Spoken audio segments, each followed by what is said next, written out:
The Shadow Out of Time by H.P. Lovecraft. Chapter 1. After 22 years of nightmare and terror, saved only by a desperate conviction of the mythical source of certain impressions, I am unwilling to vouch for the truth of that which I think I found in Western Australia on the night of July 17th through 18th, 1935. There is reason to hope that my experience was wholly or partly a hallucination, for which, indeed, abundant causes existed. And yet, its realism was so hideous that I sometimes find hope impossible. If the thing did happen, then man must be prepared to accept notions of the cosmos and of his own place in the seething vortex of time, whose merest mention is paralyzing.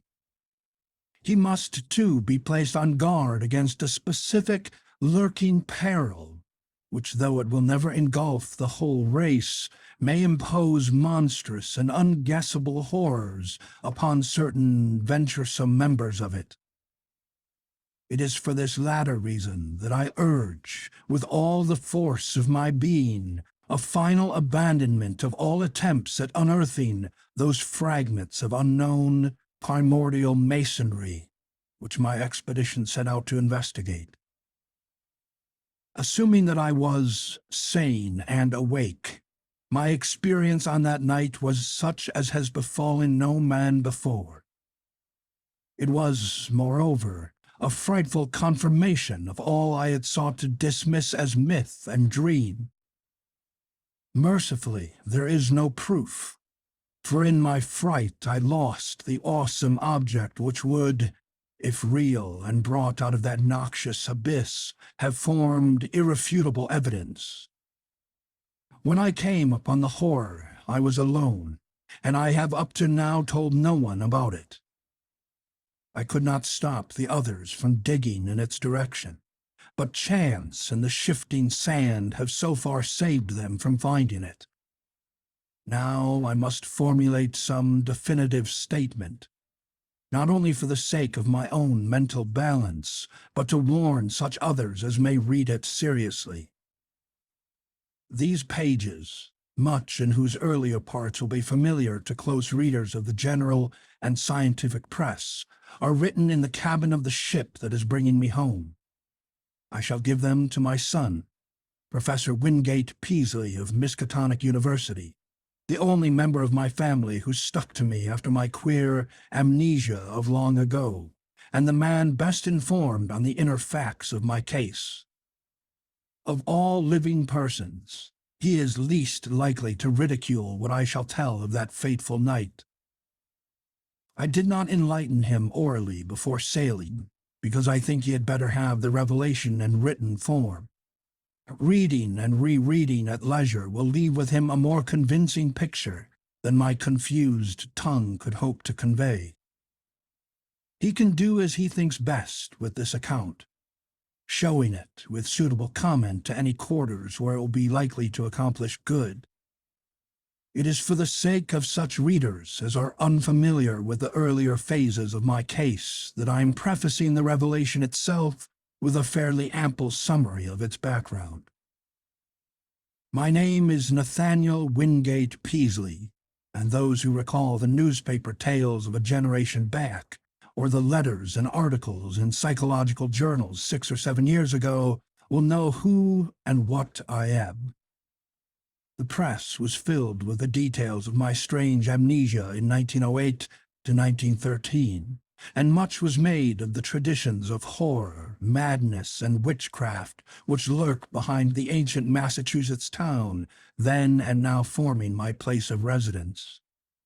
Yet I would have it known that there is nothing whatever of the mad or sinister in my heredity and early life. This is a highly important fact in view of the shadow which fell so suddenly upon me from outside sources. It may be that centuries of dark brooding had given to crumbling, whisper-haunted Arkham a peculiar vulnerability as regard such shadows, though even this seems doubtful in the light of those other cases which I later came to study.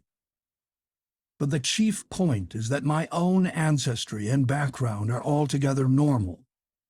What came from somewhere else, where I even now hesitate to assert in plain words.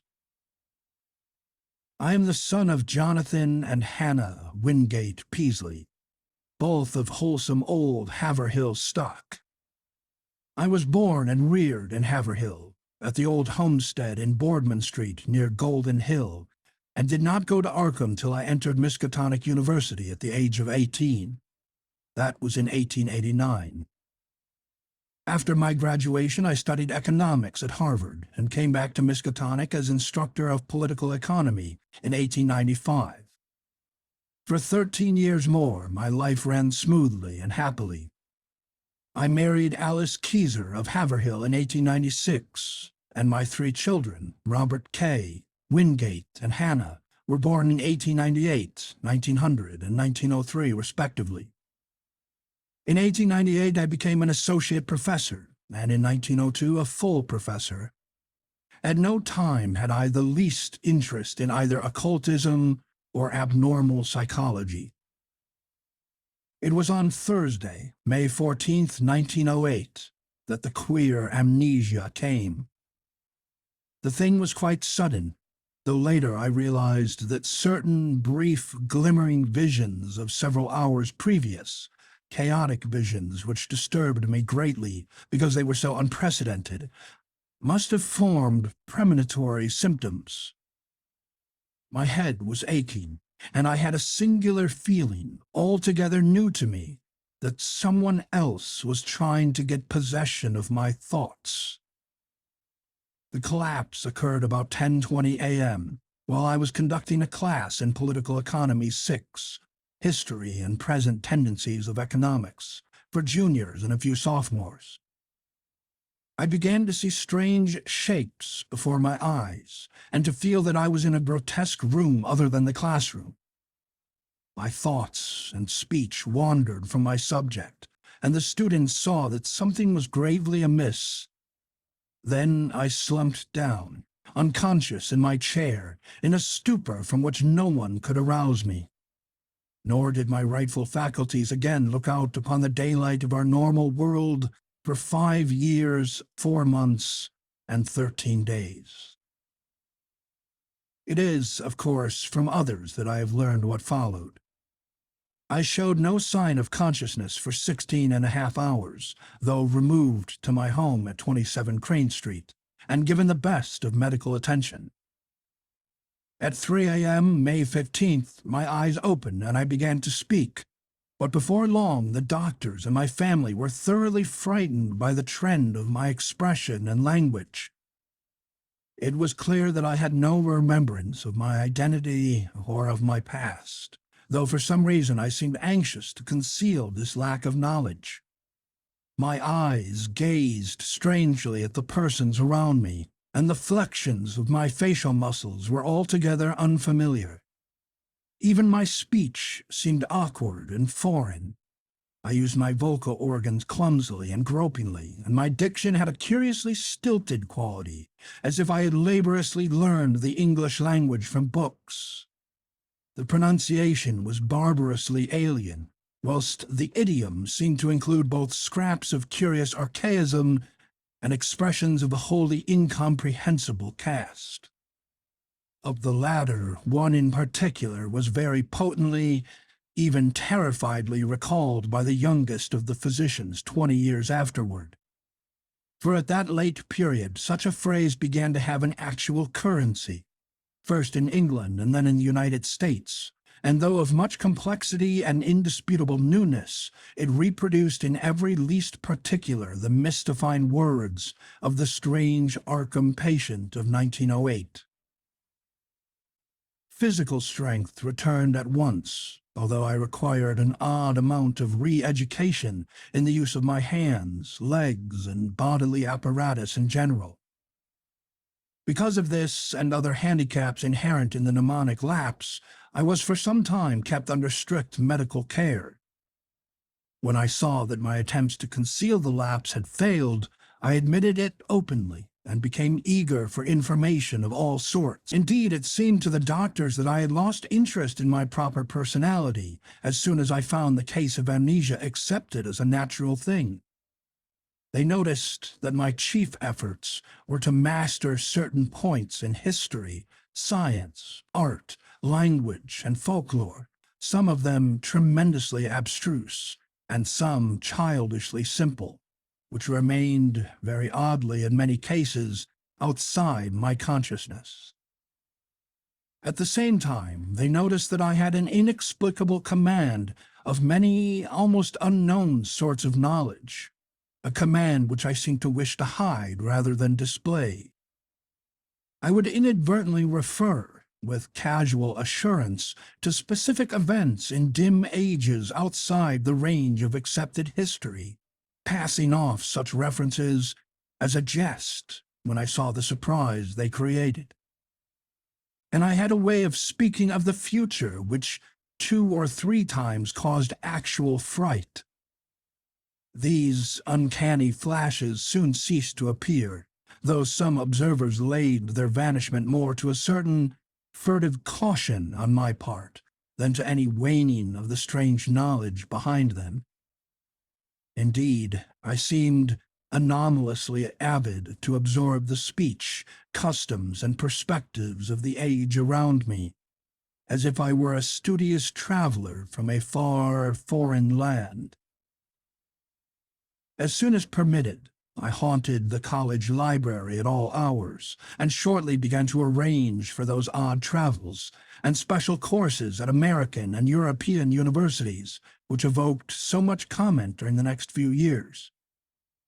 I did not at any time suffer from a lack of learned contacts, for my case had a mild celebrity among the psychologists of the period. I was lectured upon as a typical example of secondary personality, even though I seemed to puzzle the lecturers now and then with some bizarre symptom or some queer trace of carefully veiled mockery. Of real friendliness, however, I encountered little. Something in my aspect and speech seemed to excite vague fears and aversions in everyone I met, as if I were a being infinitely removed from all that is normal and healthful. This idea of a black, hidden horror connected with incalculable gulfs of some sort of distance was oddly widespread and persistent. My own family formed no exception. From the moment of my strange waking, my wife had regarded me with extreme horror and loathing, vowing that I was some utter alien usurping the body of her husband. In 1910, she obtained a legal divorce, nor would she ever consent to see me, even after my return to normalcy in 1913. These feelings were shared by my elder son and my small daughter, neither of whom I have ever seen since. Only my second son, Wingate, seemed able to conquer the terror and repulsion which my change aroused. He indeed felt that I was a stranger, but though only 8 years old, held fast to a faith that my proper self would return. When it did return, he sought me out, and the courts gave me his custody. In succeeding years, he helped me with the studies to which I was driven, and today at 35 he is a professor of psychology at Miskatonic. But I do not wonder at the horror I caused, for certainly the mind, voice, and facial expression of the being that awaked on May 15, 1908, were not those of Nathaniel Wingate Peaslee. I will not attempt to tell much of my life from 1908 to 1913, since readers may glean all the outward essentials, as I largely had to do, from files of old newspapers and scientific journals. I was given charge of my funds, and spent them slowly and on the whole wisely, in travel and in study at various centers of learning. My travels, however, were singular in the extreme, involving long visits to remote and desolate places. In 1909, I spent a month in the Himalayas, and in 1911 aroused much attention through a camel trip into the unknown deserts of Arabia. What happened on those journeys, I've never been able to learn. During the summer of 1912, I chartered a ship and sailed in the Arctic north of Spitsbergen, afterward showing signs of disappointment. Later in that year, I spent weeks alone beyond the limits of previous or subsequent exploration in the vast limestone cavern systems of western Virginia, black labyrinths so complex that no retracing of my steps could even be considered. My sojourns at the universities were marked by abnormally rapid assimilation, as if the secondary personality had an intelligence enormously superior to my own. I have found also that my rate of reading and solitary study was phenomenal. I could master every detail of a book merely by glancing over it as fast as I could turn the leaves, while my skill at interpreting complex figures in an instant was veritably awesome. At times there appeared almost ugly reports of my power to influence the thoughts and acts of others, though I seem to have taken care to minimize displays of this faculty. Other ugly reports concerned my intimacy with leaders of occultist groups and scholars suspected of connection with nameless bands of abhorrent elder world hierophants. These rumors, though never proved at the time, were doubtless stimulated by the known tenor of some of my reading, for the consultation of rare books at libraries cannot be effected secretly. There is tangible proof, in the form of marginal notes, that I went minutely through such things as the Comte d'Erlet's Cultes des Ghouls, Ludwig Prinz der Vermis Mysteries, the Unaussprechlichen Kulten of von Huntz, the surviving fragments of the puzzling Book of Iban, and the dreaded Necronomicon of the mad Arab Abdul al-Hazred. Then, too, it is undeniable that a fresh and evil wave of underground cult activity set in about the time of my odd mutation. In the summer of 1913, I began to display signs of ennui and flagging interest, and to hint to various associates that a change might soon be expected in me. I spoke of returning memories of my earlier life, though most auditors judged me insincere, since all the recollections I gave were casual, and such as might have been learned from my old private papers. About the middle of August I returned to Arkham and reopened my long-closed house in Crane Street. Here I installed a mechanism of the most curious aspect, constructed piecemeal by different makers of scientific apparatus in Europe and America, and guarded carefully from the sight of anyone intelligent enough to analyze it. Those who did see it, a workman, a servant, and the new housekeeper, say that it was a queer mixture of rods, wheels, and mirrors, though only about 2 feet tall, 1 foot wide, and 1 foot thick. The central mirror was circular and convex. All this is borne out by such makers of parts as can be located. On the evening of Friday, September 26th, I dismissed the housekeeper and the maid till noon of the next day. Lights burned in the house till late, and a lean, dark, curiously foreign-looking man called in an automobile. It was about 1 a.m. that the lights were last seen. At 2:15 a.m., a policeman observed the place in darkness, but with the stranger's motor still at the curb. By 4 o'clock, the motor was certainly gone. It was at 6 that a hesitant, foreign voice on the telephone asked Dr. Wilson to call at my house and bring me out of a peculiar faint. This call, a long-distance one, was later traced to a public booth in the North Station in Boston, but no sign of the lean foreigner was ever unearthed. When the doctor reached my house, he found me unconscious in the sitting room, in an easy chair with a table drawn up before it. On the polished tabletop were scratches showing where some heavy object had rested. The queer machine was gone, nor was anything afterward heard of it. Undoubtedly, the dark, lean foreigner had taken it away. In the library grate were abundant ashes, evidently left from the burning of every remaining scrap of paper on which I had written since the advent of the amnesia. Dr. Wilson found my breathing very peculiar, but after a hypodermic injection it became more regular. At 11:15 a.m., September 27th, I stirred vigorously, and my hitherto mask-like face began to show signs of expression. Dr. Wilson remarked that the expression was not that of my secondary personality, but seemed much like that of my normal self. About 11:30, I muttered some very curious syllables which seemed unrelated to any human speech. I appeared, too, to struggle against something. Then, just after noon, the housekeeper and the maid having meanwhile returned, I began to mutter in English. Of the orthodox economists of that period, Jevons typifies the prevailing trend toward scientific correlation. His attempt to link the commercial cycle of prosperity and depression with the physical cycle of the solar spots forms perhaps the apex of.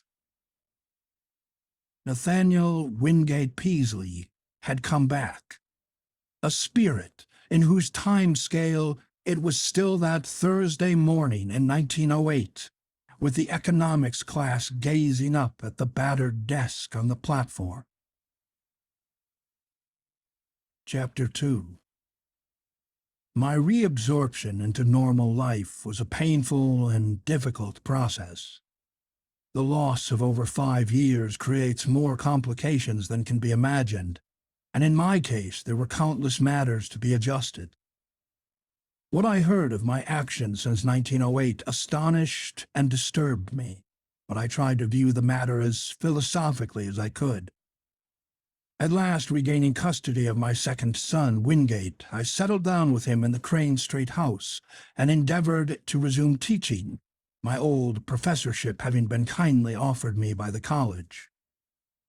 I began work with the February 1914 term and kept at it just a year. By that time, I realized how badly my experience had shaken me. Though perfectly sane, I hoped, and with no flaw in my original personality, I had not the nervous energy of the old days. Vague dreams and queer ideas continually haunted me, and when the outbreak of the World War turned my mind to history, I found myself thinking of periods and events in the oddest possible fashion.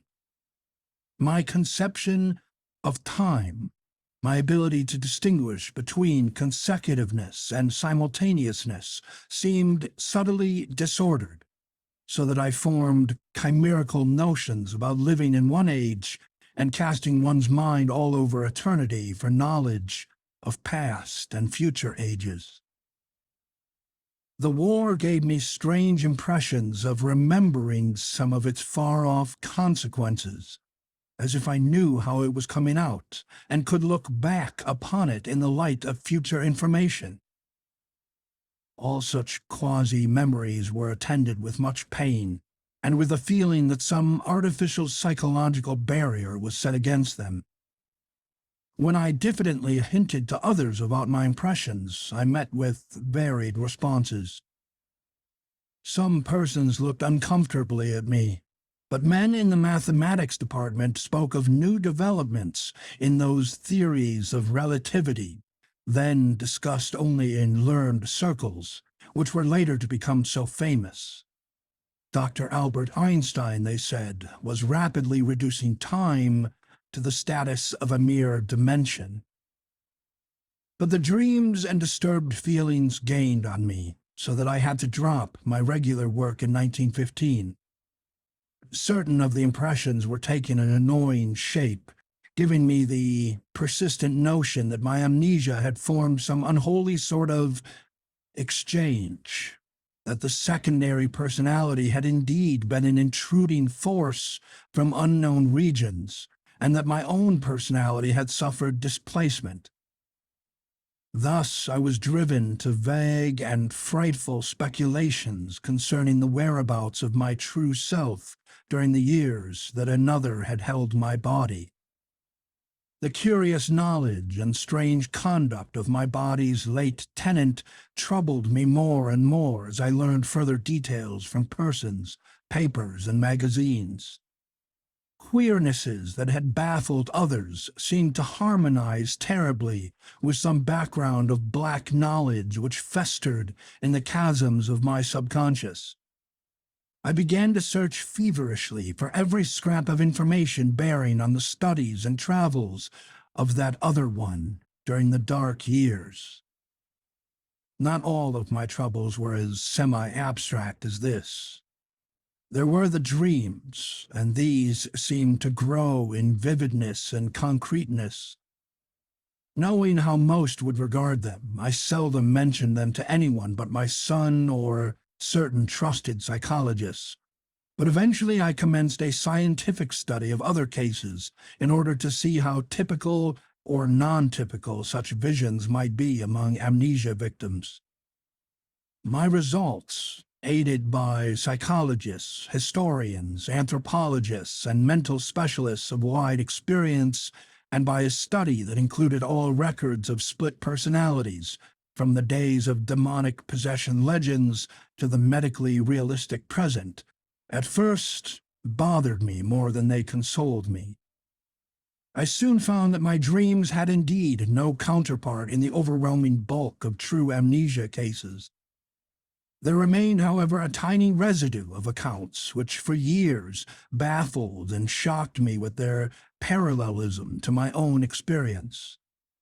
Some of them were bits of ancient folklore. Others were case histories in the annals of medicine.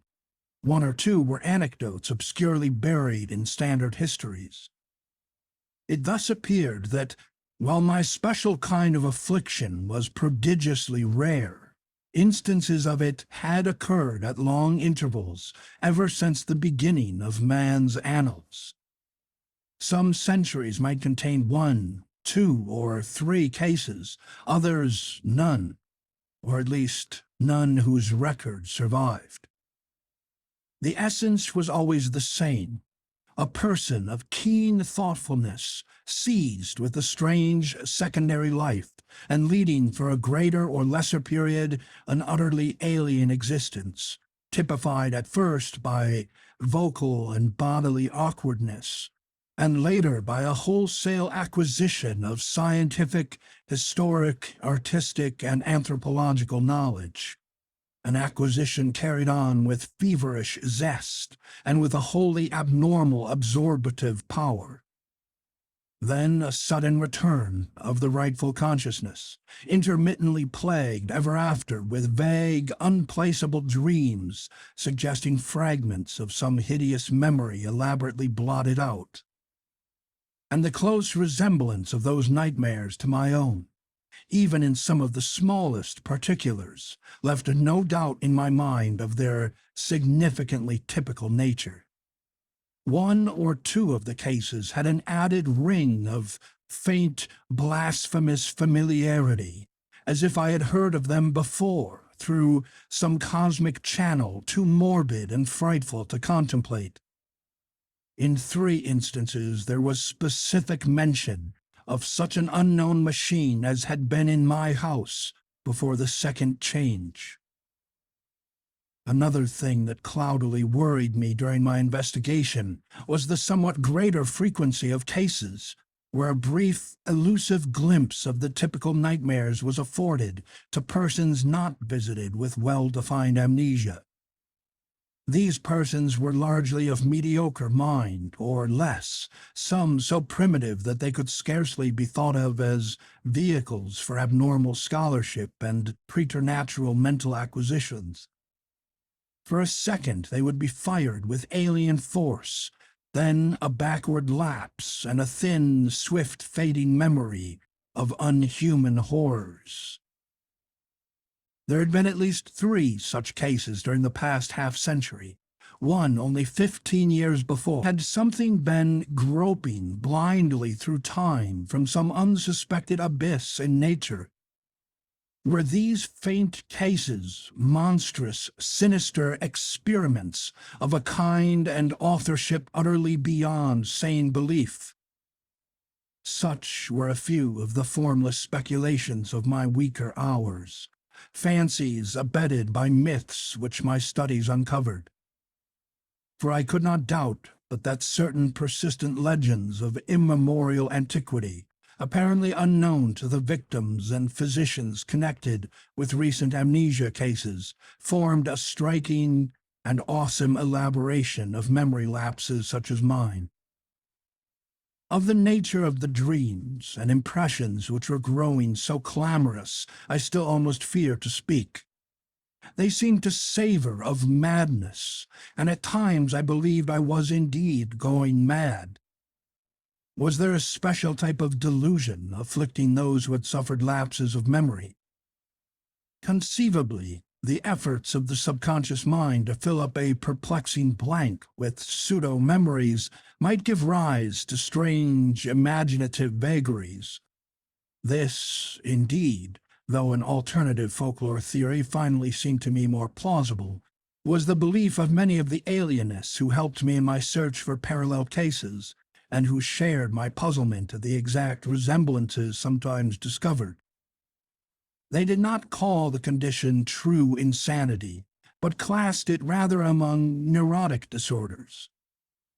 My course in trying to track it down and analyze it, instead of vainly seeking to dismiss or forget it, they heartily endorsed as correct according to the best psychological principles. I especially valued the advice of such physicians as had studied me during my possession by the other personality. My first disturbances were not visual at all, but concerned the more abstract matters which I have mentioned. There was, too, a feeling of profound and inexplicable horror concerning myself. I developed a queer fear of seeing my own form, as if my eyes would find it something utterly alien and inconceivably abhorrent. When I did glance down and behold the familiar human shape in quiet gray or blue clothing, I always felt a curious relief, though in order to gain this relief I had to conquer an infinite dread. I shunned mirrors as much as possible, and was always shaved at the barber's. It was a long time before I correlated any of these disjointed feelings with the fleeting visual impressions which began to develop. The first such correlation had to do with the odd sensation of an external, artificial restraint on my memory. I felt that the snatches of sight I experienced had a profound and terrible meaning, and a frightful connection with myself, but that some purposeful influence held me from grasping that meaning and that connection. Then came that queerness about the element of time, and with it desperate efforts to place the fragmentary dream glimpses in the chronological and spatial pattern. The glimpses themselves were at first merely strange rather than horrible.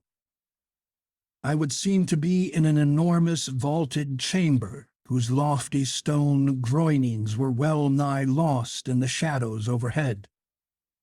In whatever time or place the scene might be, the principle of the arch was known as fully and used as extensively as by the Romans. There were colossal round windows and high arched doors, and pedestals or tables each as tall as the height of an ordinary room. Vast shelves of dark wood lined the walls, holding what have seemed to be volumes of immense size, with strange hieroglyphs on their backs. The exposed stonework held curious carvings, always in curvilinear mathematical designs, and there were chiseled inscriptions in the same characters that the huge books bore. The dark granite masonry was of a monstrous megalithic type, with lines of convex-topped blocks fitting the concave-bottomed courses which rested upon them. There were no chairs, but the tops of the vast pedestals were littered with books, papers, and what seemed to be writing materials, oddly figured jars of a purplish metal, and rods with stained tips. Tall as the pedestals were, I seemed at times able to view them from above. On some of them were great globes of luminous crystal serving as lamps, and inexplicable machines formed of vitreous tubes and metal rods. The windows were glazed and latticed with stout-looking bars. Though I dared not approach and peer out them, I could see from where I was the waving tops of singular fern-like growths. The floor was of massive octagonal flagstones, while rugs and hangings were entirely lacking.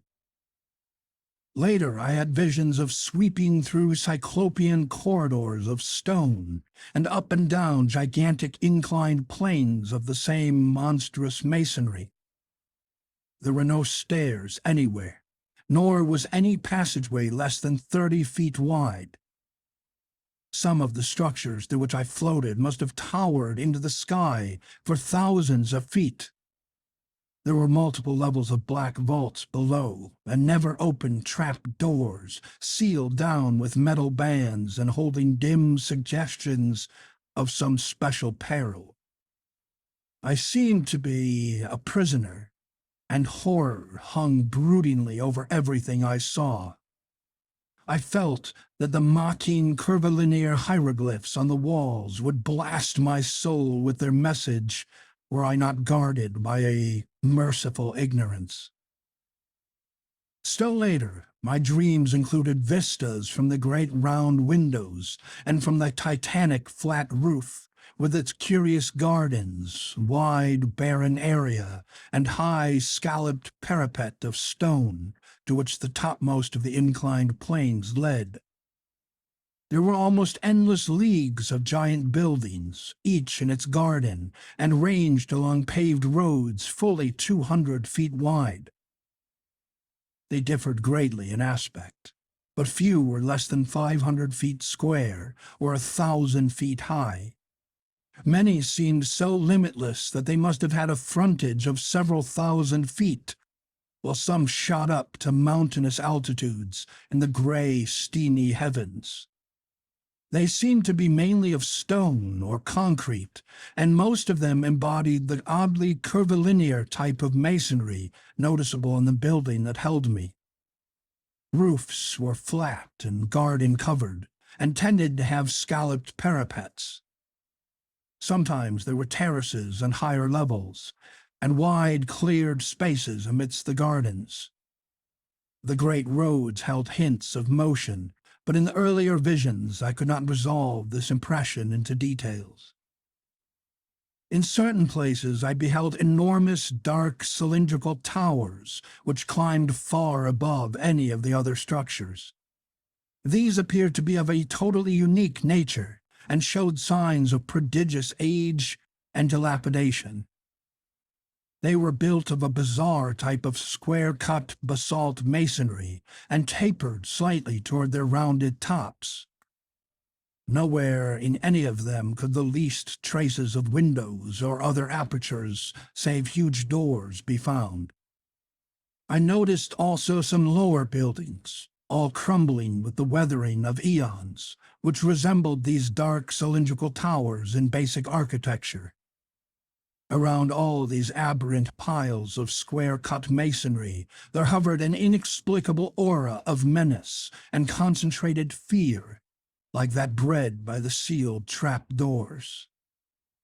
The omnipresent gardens were almost terrifying in their strangeness, with bizarre and unfamiliar forms of vegetation nodding over broad paths lined with curiously carven monoliths. Abnormally vast fern-like growths predominated, some green and some of a ghastly fungoid pallor. Among them rose great spectral things resembling calamites, whose bamboo-like trunks towered to fabulous heights. Then there were tufted forms like fabulous cycads, and grotesque dark green shrubs and trees of coniferous aspect. Flowers were small, colorless, and unrecognizable, blooming in geometrical beds and at large among the greenery. In a few of the terrace and rooftop gardens were larger and more vivid blossoms of almost offensive contours and seeming to suggest artificial breeding. Fungi of inconceivable size, outlines, and colors speckled the scene in patterns bespeaking some unknown but well-established horticultural tradition. In the larger gardens on the ground, there seemed to be some attempt to preserve the irregularities of nature, but on the roofs there was more selectiveness and more evidences of the topiary art. The skies were almost always moist and cloudy, and sometimes I would seem to witness tremendous rains. Once in a while, though, there would be glimpses of the sun, which looked abnormally large, and of the moon, whose markings held a touch of difference from the normal that I could never quite fathom. When, very rarely, the night sky was clear to any extent, I beheld constellations which are nearly beyond recognition.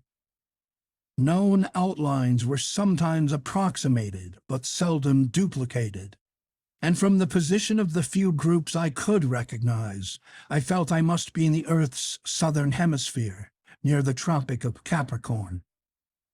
The far horizon was always steamy and indistinct, but I could see that great jungles of unknown tree ferns, calamites, lepidodendra, and sigillaria lay outside the city, their fantastic frondage waving mockingly in the shifting vapors. Now and then there would be suggestions of motion in the sky, but these my early visions never resolved. By the autumn of 1914, I began to have infrequent dreams of strange floatings over the city and through the regions around it. I saw interminable roads through forests of fearsome growths with mottled, fluted, and banded trunks, and past other cities as strange as the one which persistently haunted me. I saw monstrous constructions of black or iridescent stone in glades and clearings where perpetual twilight reigned, and traversed long causeways over swamps so dark that I could tell but little of their moist, towering vegetation. Once I saw an area of countless miles strewn with age-blasted basaltic ruins, whose architecture had been like that of the few windowless, round-topped towers in the haunting city. And once I saw the sea, a boundless, steamy expanse beyond the colossal stone piers of an enormous town of domes and arches. Great, shapeless suggestions of shadow moved over it, and here and there its surface was vexed with anomalous spoutings. Chapter 3. As I have said, it was not immediately that these wild visions began to hold their terrifying quality. Certainly many persons have dreamed intrinsically stranger things compounded of unrelated scraps of daily life, pictures, and reading, and arranged in fantastically novel forms by the unchecked caprices of sleep. For some time I accepted the visions as natural, even though I had never before been an extravagant dreamer.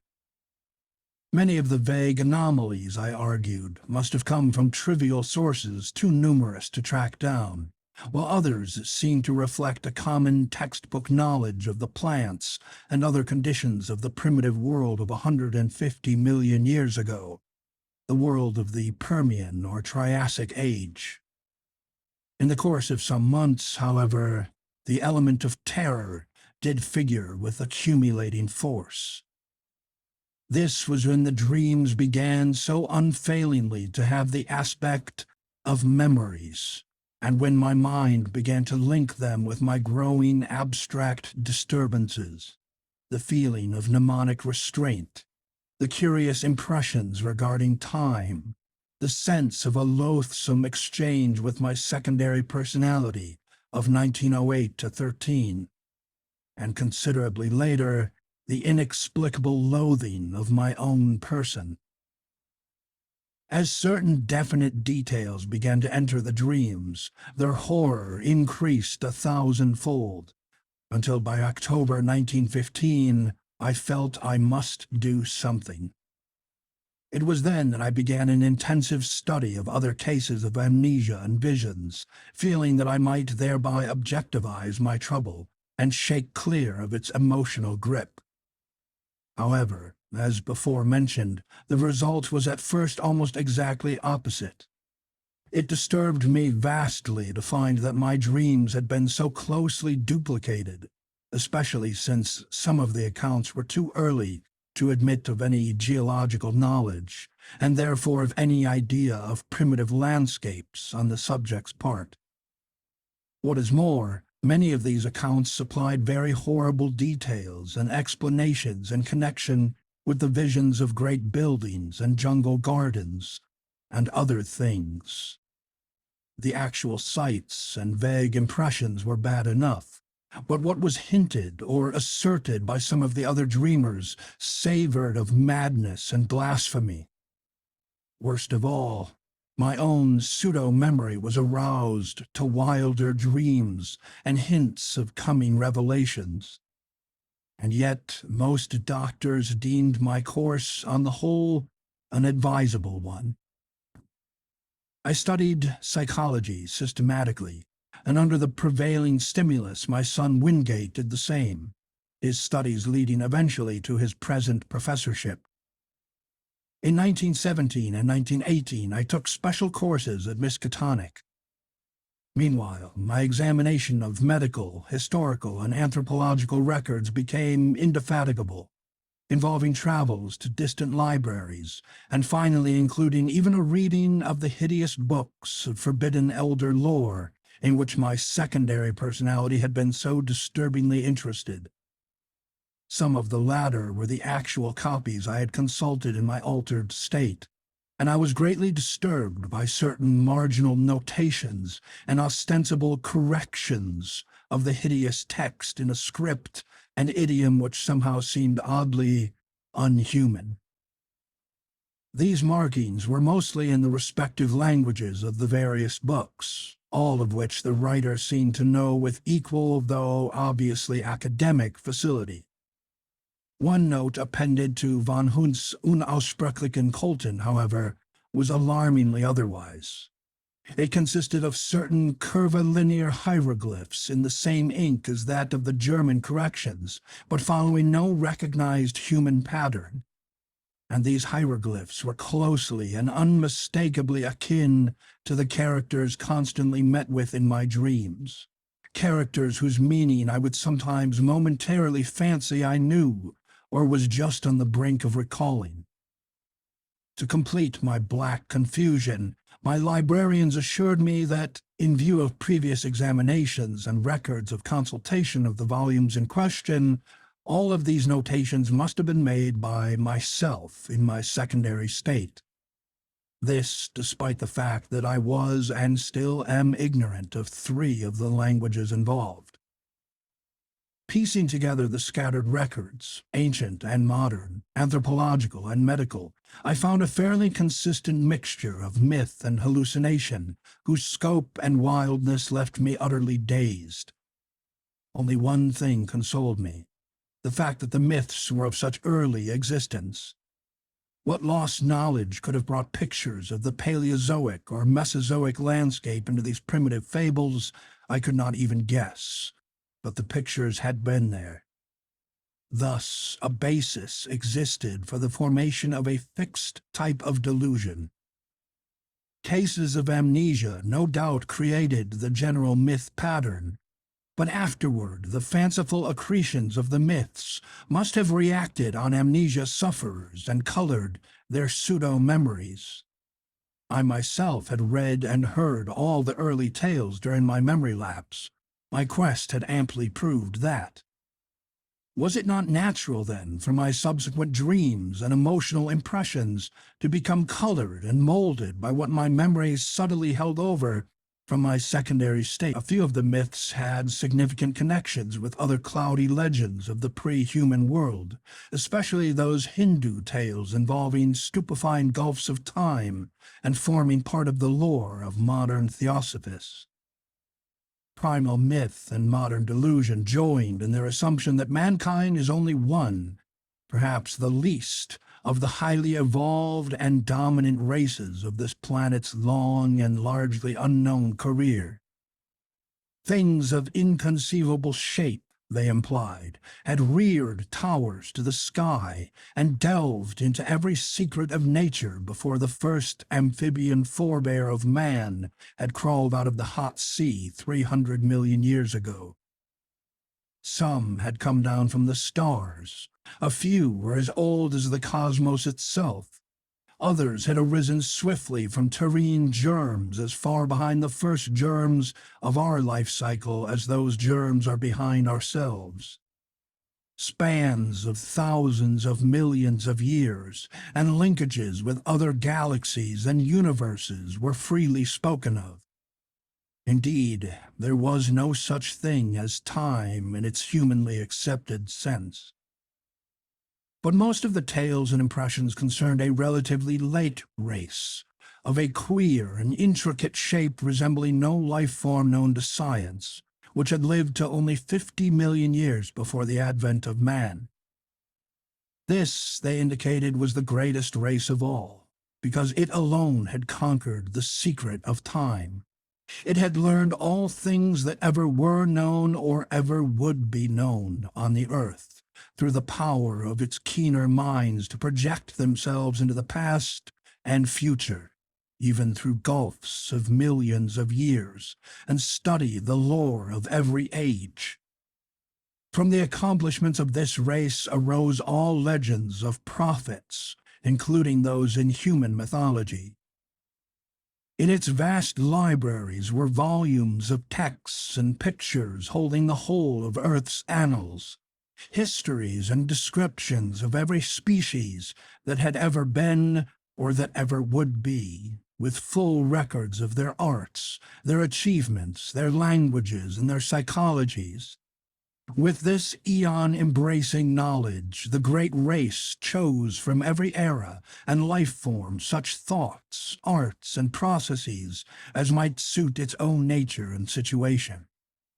Knowledge of the past, secured through a kind of mind-casting outside the recognized senses, was harder to glean than knowledge of the future. In the latter case, the course was easier and more material. With suitable mechanical aid, a mind would project itself forward in time, feeling its dim, extrasensory way till it approached the desired period. Then, after preliminary trials, it would seize on the best discoverable representative of the highest of that period's life forms, entering the organism's brain and setting up therein its own vibrations, while the displaced mind would strike back to the period of the displacer, remaining in the latter's body till a reverse process was set up. The projected mind, in the body of the organism of the future, would then pose as a member of the race whose outward form it wore, learning as quickly as possible all that could be learned of the chosen age and its massed information and techniques. Meanwhile, the displaced mind, thrown back to the displacer's age and body, would be carefully guarded. It would be kept from harming the body it occupied, and would be drained of all its knowledge by trained questioners. Often it could be questioned in its own language, when previous quests into the future had brought back records of that language. If the mind came from a body whose language the great race could not physically reproduce, clever machines would be made, on which the alien speech could be played, as on a musical instrument. The great race's members were immense rugose cones 10 feet high, and with head and other organs attached to foot-thick, distensible limbs spreading from the apexes. They spoke by the clicking or scraping of huge paws or claws attached to the end of 2 of their 4 limbs, and walked by the expansion and contraction of a viscous layer attached to their vast 10-foot bases. When the captive mind's amazement and resentment had worn off, and when, assuming that it came from a body vastly different from the great race's, it had lost its horror at its unfamiliar temporary form, it was permitted to study its new environment and experience a wonder and wisdom approximating that of its displacer. With suitable precautions, and in exchange for suitable services, it was allowed to rove all over the habitable world in Titan airships or on the huge boat-like atomic-engined vehicles which traversed the great roads, and to delve freely into the libraries containing the records of the planet's past and future. This reconciled many captive minds to their lot, since none were other than keen, and to such minds the unveiling of hidden mysteries of Earth, closed chapters of inconceivable pasts, and dizzying vortices of future time, which included the years ahead of their own natural ages, forms always, despite the abysmal horrors often unveiled, the supreme experience of life. Now and then certain captives were permitted to meet other captive minds, seized from the future, to exchange thoughts with consciousnesses living 100 or 1,000 or 1,000,000 years before or after their own ages. And all were urged to write copiously in their own languages of themselves and their respective periods, such documents to be filed in the great central archives. It may be added that there was one sad, special type of captive whose privileges were far greater than those of the majority. These were the dying, permanent exiles, whose bodies in the future had been seized by keen-minded members of the great race, who, faced with death, sought to escape mental extinction. Such melancholy exiles were not as common as might be expected, since the longevity of the great race lessened its love of life, especially among those superior minds capable of projection. From cases of the permanent projection of elder minds arose many of those lasting changes of personality noticed in later history, including mankind's. As for the ordinary cases of exploration, when the displacing mind had learned what it wished in the future, it would build an apparatus like that which had started its flight and reverse the process of projection. Once more it would be in its own body, in its own age, while the lately captive mind would return to that body of the future to which it properly belonged. Only when one or the other of the bodies had died during the exchange was this restoration impossible. In such cases, of course, the exploring mind had, like those of the death escapers, to live out an alien-bodied life in the future, or else the captive mind, like the dying permanent exiles, had to end its days in the form and past age of the great race. This fate was least horrible when the captive mind was also of the great race, a not infrequent occurrence, since in all its periods that race was intensely concerned with its own future.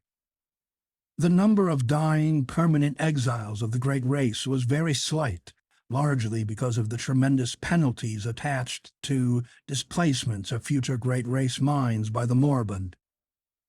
Through projection, Arrangements were made to inflict these penalties on the offending minds in their new future bodies, and sometimes forced re-exchanges were effected.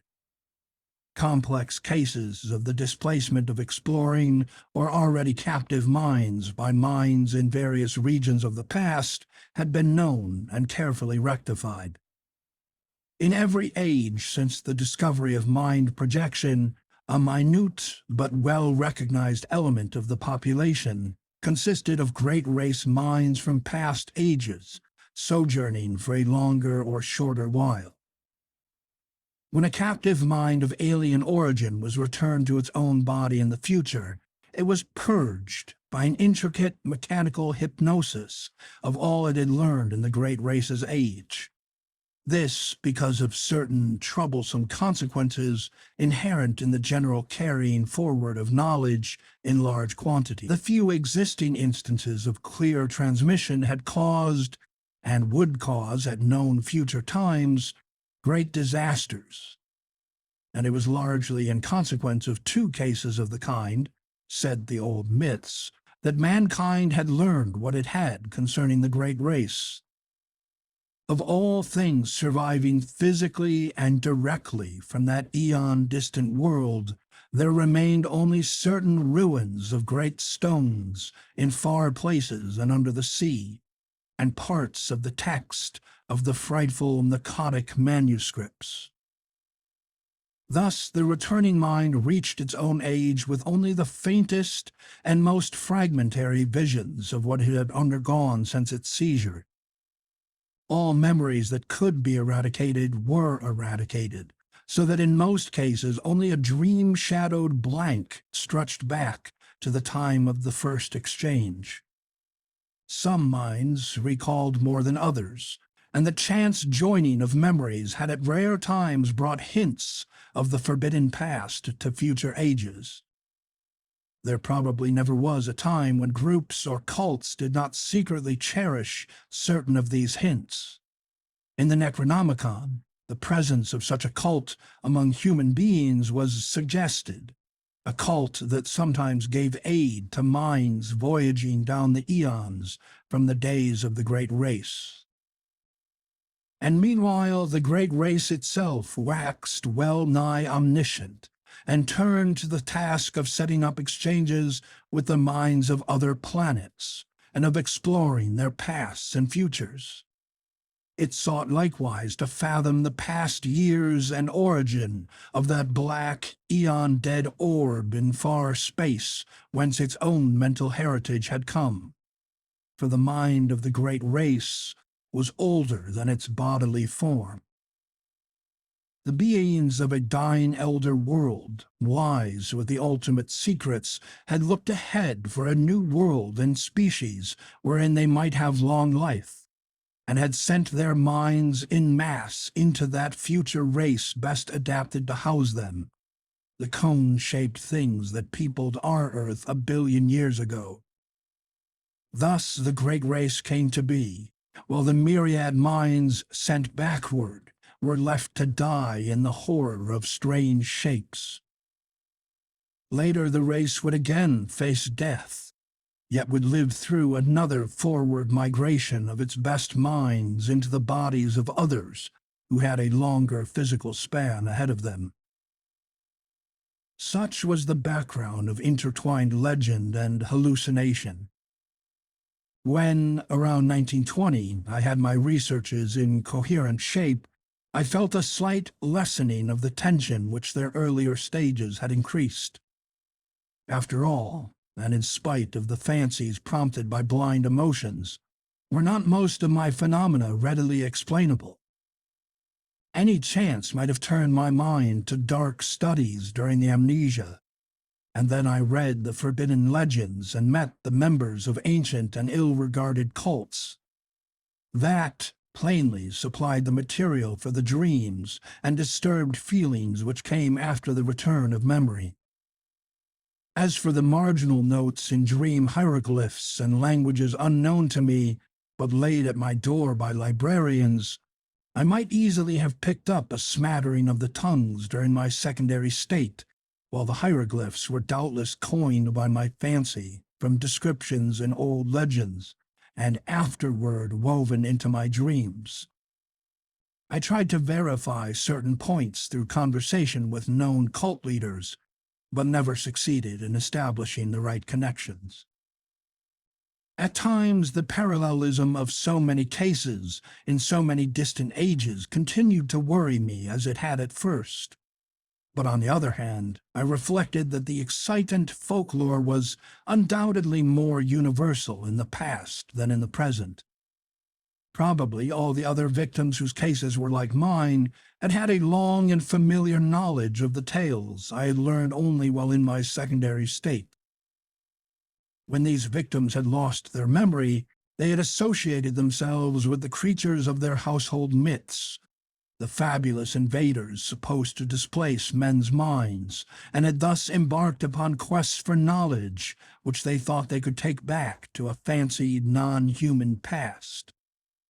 Then, when their memory returned, they reversed the associative process and thought of themselves as the former captive minds instead of as the displacers.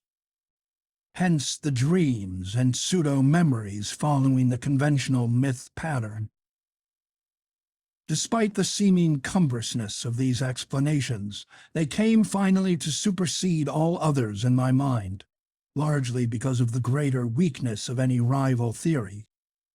And a substantial number of eminent psychologists and anthropologists gradually agreed with me. The more I reflected, the more convincing did my reasoning seem, till in the end I had a really effective bulwark against the visions and impressions which still assailed me. Suppose I did see strange things at night. These were only what I had heard and read of. Suppose I did have odd loathings and perspectives and pseudo-memories. These, too, were only echoes of myths absorbed in my secondary state. Nothing that I might dream, nothing that I might feel, could be of any actual significance. Fortified by this philosophy, I greatly improved in nervous equilibrium, even though the visions, rather than the abstract impressions, steadily became more frequent and more disturbingly detailed. In 1922, I felt able to undertake regular work again, and put my newly gained knowledge to practical use by accepting an instructorship in psychology at the university. My old chair of political economy had long been adequately filled, besides which methods of teaching economics had changed greatly since my heyday. My son was at this time just entering on the postgraduate studies leading to his present professorship, and we worked together a great deal. Chapter 4. I continued, however, to keep a careful record of the outre dreams which crowded upon me so thickly and vividly. Such a record, I argued, was of genuine value as a psychological document. The glimpses still seemed damnably like memories, though I fought off this impression with a goodly measure of success. In writing, I treated the phantasmata as things seen, but at all other times I brushed them aside like any gossamer illusions of the night. I had never mentioned such matters in common conversation, though reports of them, filtering out as such things will, had aroused sundry rumors regarding my mental health. It is amusing to reflect that these rumors were confined wholly to laymen, without a single champion among physicians or psychologists. Of my visions after 1914, I will here mention only a few, since fuller accounts and records are at the disposal of the serious student. It is evident that with time the curious inhibitions somewhat waned, for the scope of my visions vastly increased. They have never, though, become other than disjointed fragments, seemingly without clear motivation. Within the dreams, I seemed gradually to acquire a greater and greater freedom of wandering. I floated through many strange buildings of stone, going from one to the other along mammoth underground passages which seemed to form the common avenues of transit. Sometimes I encountered those gigantic sealed trap doors in the lowest level, around which such an aura of fear and forbiddenness clung. I saw tremendous tessellated pools and rooms of curious and inexplicable utensils of myriad sorts. Then there were colossal caverns of intricate machinery, whose outlines and purpose were wholly strange to me, and whose sound manifested itself only after many years of dreaming. I may here remark that sight and sound are the only senses I have ever exercised in the visionary world. The real horror began in May 1915, when I first saw The Living Things. This was before my studies had taught me what, in view of the myths and case histories, to expect. As mental barriers wore down, I beheld great masses of thin vapor in various parts of the building and in the streets below. These steadily grew more solid and distinct, till at last I could trace their monstrous outlines with uncomfortable ease. They seemed to be enormous, iridescent cones, about 10 feet high and 10 feet wide at the base, and made up of some ridgy, scaly, semi-elastic matter. From their apexes projected 4 flexible, cylindrical members, each a foot thick and of a ridgy substance like that of the cones themselves. These members were sometimes contracted almost to nothing, and sometimes extended to any distance up to about 10 feet. Terminating 2 of them were enormous claws, or nippers. At the end of a third were 4 red, trumpet-like appendages. The 4th terminated in an irregular yellowish globe, some 2 feet in diameter and having 3 great dark eyes ranged along its central circumference. Surmounting this head were 4 slender gray stalks, bearing flower-like appendages, whilst from its nether side dangled 8 greenish antennae, or tentacles. The great base of the central cone was fringed with a rubbery gray substance, which moved the whole entity through expansion and contraction. Their actions, though harmless, horrified me even more than their appearance, for it is not wholesome to watch monstrous objects doing what one has known only human beings to do. These objects moved intelligently around the great rooms, getting books from the shelves and taking them to the great tables, or vice versa, and sometimes writing diligently with a pen-like rod gripped in the greenish head tentacles.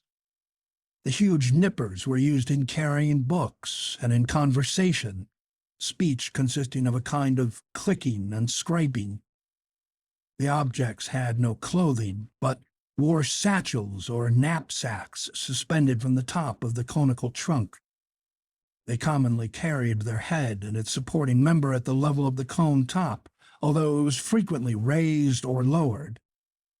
The other 3 great members tended to rest downward on the sides of the cone, contracted to about 5 feet each when not in use. From their rate of reading, writing, and operating their machines, those on the tables seemed somehow connected with thought. I concluded that their intelligence was enormously greater than man's. Afterward, I saw them everywhere, swarming in all the great chambers and corridors, tending monstrous machines in vaulted crypts, and racing along the vast roads in gigantic boat-shaped cars. I ceased to be afraid of them, for they seemed to form supremely natural parts of their environment. Individual differences amongst them began to be manifest, and a few appeared to be under some kind of restraint. These latter, though showing no physical variation, had a diversity of gestures and habits which marked them off not only from the majority, but very largely from one another. They wrote a great deal in what seemed to my cloudy vision a vast variety of characters, never the typical curvilinear hieroglyphs of the majority. A few, I fancied, used our own familiar alphabet. Most of them worked much more slowly than the general mass of the entities. All this time, my own part in the dream seemed to be that of a disembodied consciousness with a range of vision wider than the normal, floating freely about, yet confined to the ordinary avenues and speeds of travel. Not until August 1915 did any suggestions of bodily existence begin to harass me. I say harass because the first phase was a purely abstract, though infinitely terrible association of my previously noted body loathing with the scenes of my visions. For a while, my chief concern during dreams was to avoid looking down at myself, and I recall how grateful I was for the total absence of large mirrors in the strange rooms.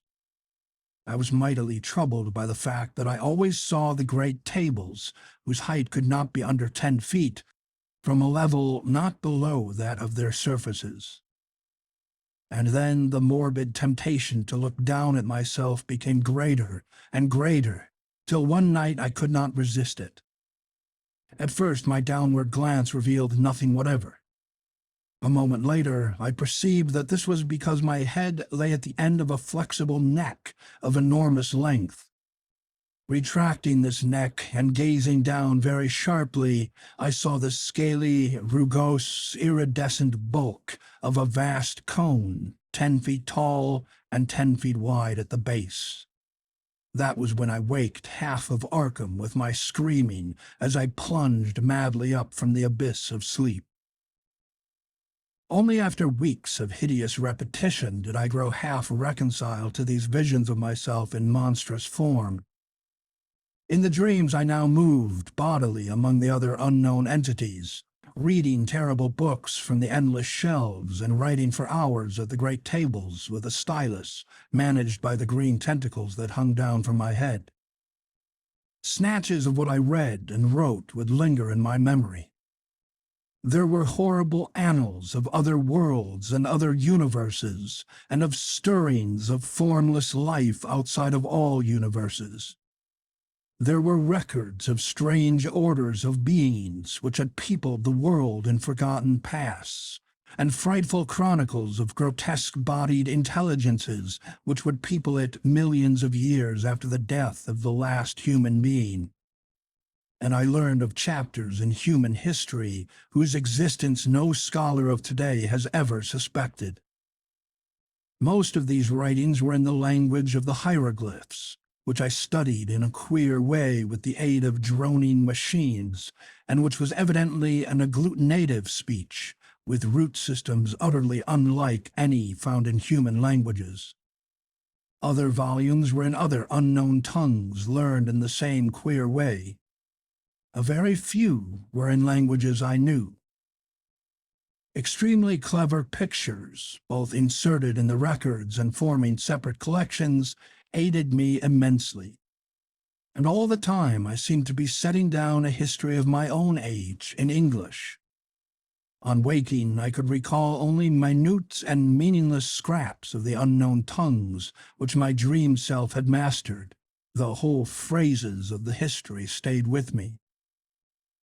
I learned, even before my waking self had studied the parallel cases or the old myths from which the dreams doubtless sprang, that the entities around me were of the world's greatest race, which had conquered time and had sent exploring minds into every age. I knew, too, that I had been snatched from my age, while another used my body in that age, and that a few of the other strange forms housed similarly captured minds. I seemed to talk, in some odd language of claw-clickings, with exiled intellects from every corner of the solar system. There was a mind from the planet we know as Venus, which would live incalculable epochs to come, and one from an outer moon of Jupiter 6 million years in the past. Of earthly minds there were some from the winged, star-headed, half-vegetable race of Paleogean Antarctica, one from the reptile people of fabled Valusia, 3 from the furry, pre-human Hyperborean worshippers of Sotogwa, 1 from the wholly abominable Chochos, 2 from the arachnid denizens of Earth's last age, 5 from the hardy Coleopterous species immediately following mankind, to which the great race was someday to transfer its keenest minds en masse in the face of horrible peril, and several from different branches of humanity. I talked with the mind of Yang Li, a philosopher from the cruel empire of San Chan, which is to come in AD 5000, with that of a general of the great-headed brown people who held South Africa in BC 50,000, with that of a 12th century Florentine monk named Bartolomeo Corsi, with that of a king of Lomar who had ruled that terrible polar land 100,000 years before the squat, yellow Inutos came from the west to engulf it, with that of Nug Soth, a magician of the dark conquerors of AD 16,000, with that of a Roman named Titus Sempronius Blasus, who had been a quaestor in Sulla's time, with that of Kephnus, an Egyptian of the 14th dynasty, who told me the hideous secret of Nyarlathotep, with that of a priest of Atlantis's Middle Kingdom, with that of a Suffolk gentleman of Cromwell's day, James Woodville, with that of a court astronomer of pre-Inca Peru, with that of the Australian physicist Neville Kingston Brown, who will die in AD 2518, with that of an arch-image of vanished Yi in the Pacific, with that of Theodotides, a Greco-Bactrian official of BC 200, with that of an aged Frenchman of Louis XIII's time named Pierre-Louis Montmagny, with that of Crom Ya, a Cimmerian chieftain of BC 15,000, and with so many others that my brain cannot hold the shocking secrets and dizzying marvels I learn from them. I awaked each morning in a fever, sometimes frantically trying to verify or discredit such information as fell within the range of modern human knowledge. Traditional facts took on new and doubtful aspects, and I marveled at the dream fancy which could invent such surprising addenda to history and science. I shivered at the mysteries the past may conceal, and trembled at the menaces the future may bring forth. What was hinted in the speech of post-human entities of the fate of mankind produced such an effect on me that I will not set it down here. After man, there would be the mighty beetle civilization, the bodies of whose members the cream of the great race would seize when the monstrous doom overtook the elder world. Later, as the Earth's span closed, the transferred minds would again migrate through time and space to another stopping place in the bodies of the bulbous, vegetable entities of Mercury. But there would be races after them, clinging pathetically to the cold planet and burrowing to its horror-filled core before the utter end. Meanwhile, in my dreams, I wrote endlessly in that history of my own age which I was preparing, half voluntarily and half through promises of increased library and travel opportunities for the Great Race's central archives. The archives were in a colossal subterranean structure near the city's center, which I came to know well through frequent labors and consultations. Meant to last as long as the race and to withstand the fiercest of Earth's convulsions, this Titan repository surpassed all other buildings in the massive, mountain-like firmness of its construction. The records, written or printed on great sheets of a curiously tenacious cellulose fabric, were bound into books that opened from the top and were kept in individual cases of a strange, extremely light, rustless metal of grayish hue, decorated with mathematical designs and bearing the title in the Great Race's curvilinear hieroglyphs. These cases were stored in tiers of rectangular vaults, like closed, locked shelves, wrought of the same rustless metal and fastened by knobs with intricate turnings. My own history was assigned a specific place in the vaults of the lowest, or vertebrate level, the section devoted to the culture of mankind and of the furry and reptilian races immediately preceding it in terrestrial dominance. But none of the dreams ever gave me a full picture of daily life.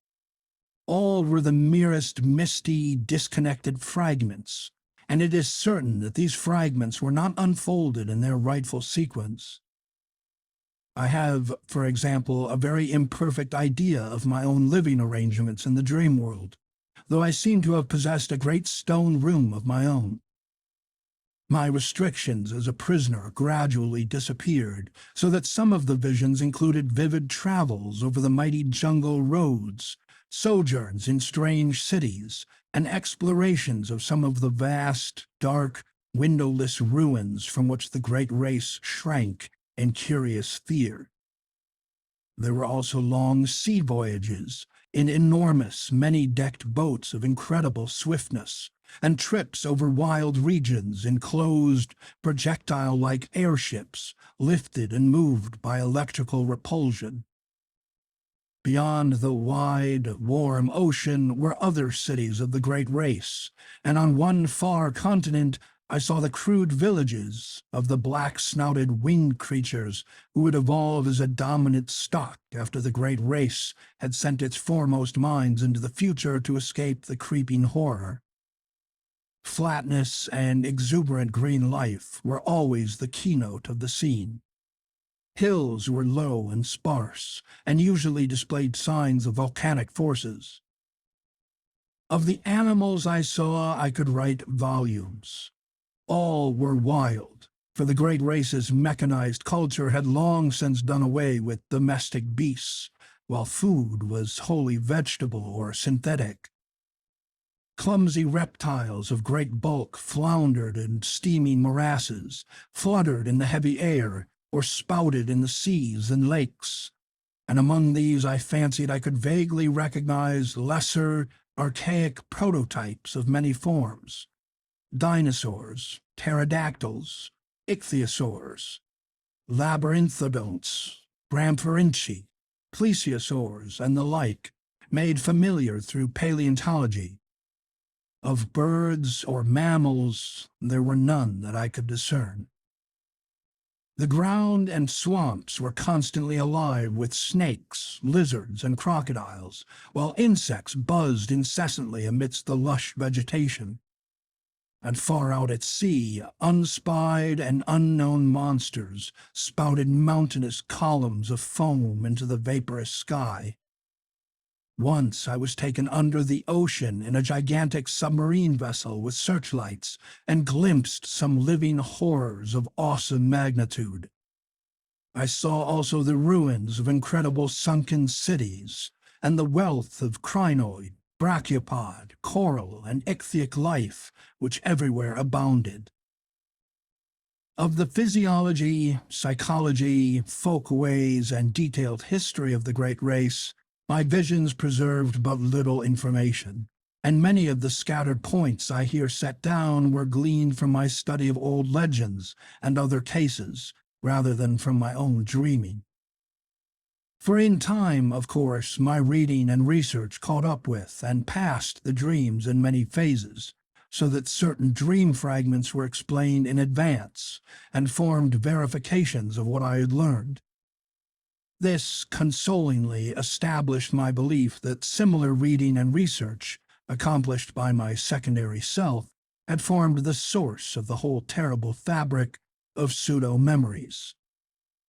The period of my dreams, apparently, was one somewhat less than 150 million years ago, when the Paleozoic age was giving place to the Mesozoic. The bodies occupied by the great race represented no surviving or even scientifically known line of terrestrial evolution, but were of a peculiar, closely homogeneous, and highly specialized organic type, inclining as much to the vegetable as to the animal state. Cell action was of a unique sort, almost precluding fatigue, and wholly eliminating the need of sleep. Nourishment, assimilated through the red, trumpet-like appendages on one of the great flexible limbs, was always semi-fluid, and in many aspects wholly unlike the food of existing animals. The beings had but two of the senses which we recognize, sight and hearing, the latter accomplished through the flower-like appendages on the gray stalks above their heads, but of other and incomprehensible senses, not, however, well utilizable by alien captive minds inhabiting their bodies. They possessed many. Their three eyes were so situated as to give them a range of vision wider than the normal. Their blood was a sort of deep, greenish ichor of great thickness. They had no sex, but reproduced through seeds or spores which clustered on their bases and could be developed only under water. Great, shallow tanks were used for the growth of their young, which were, however, reared only in small numbers on account of the longevity of individuals, 4,000 or 5,000 years being the common lifespan. Markedly defective individuals were quietly disposed of as soon as their defects were noticed. Disease and the approach of death were, in the absence of a sense of touch or of physical pain, recognized by purely visual symptoms. The dead were incinerated with dignified ceremonies. Once in a while, as before mentioned, a keen mind would escape death by forward projection in time, but such cases were not numerous. When one did occur, the exiled mind from the future was treated with the utmost kindness till the dissolution of its unfamiliar tenement.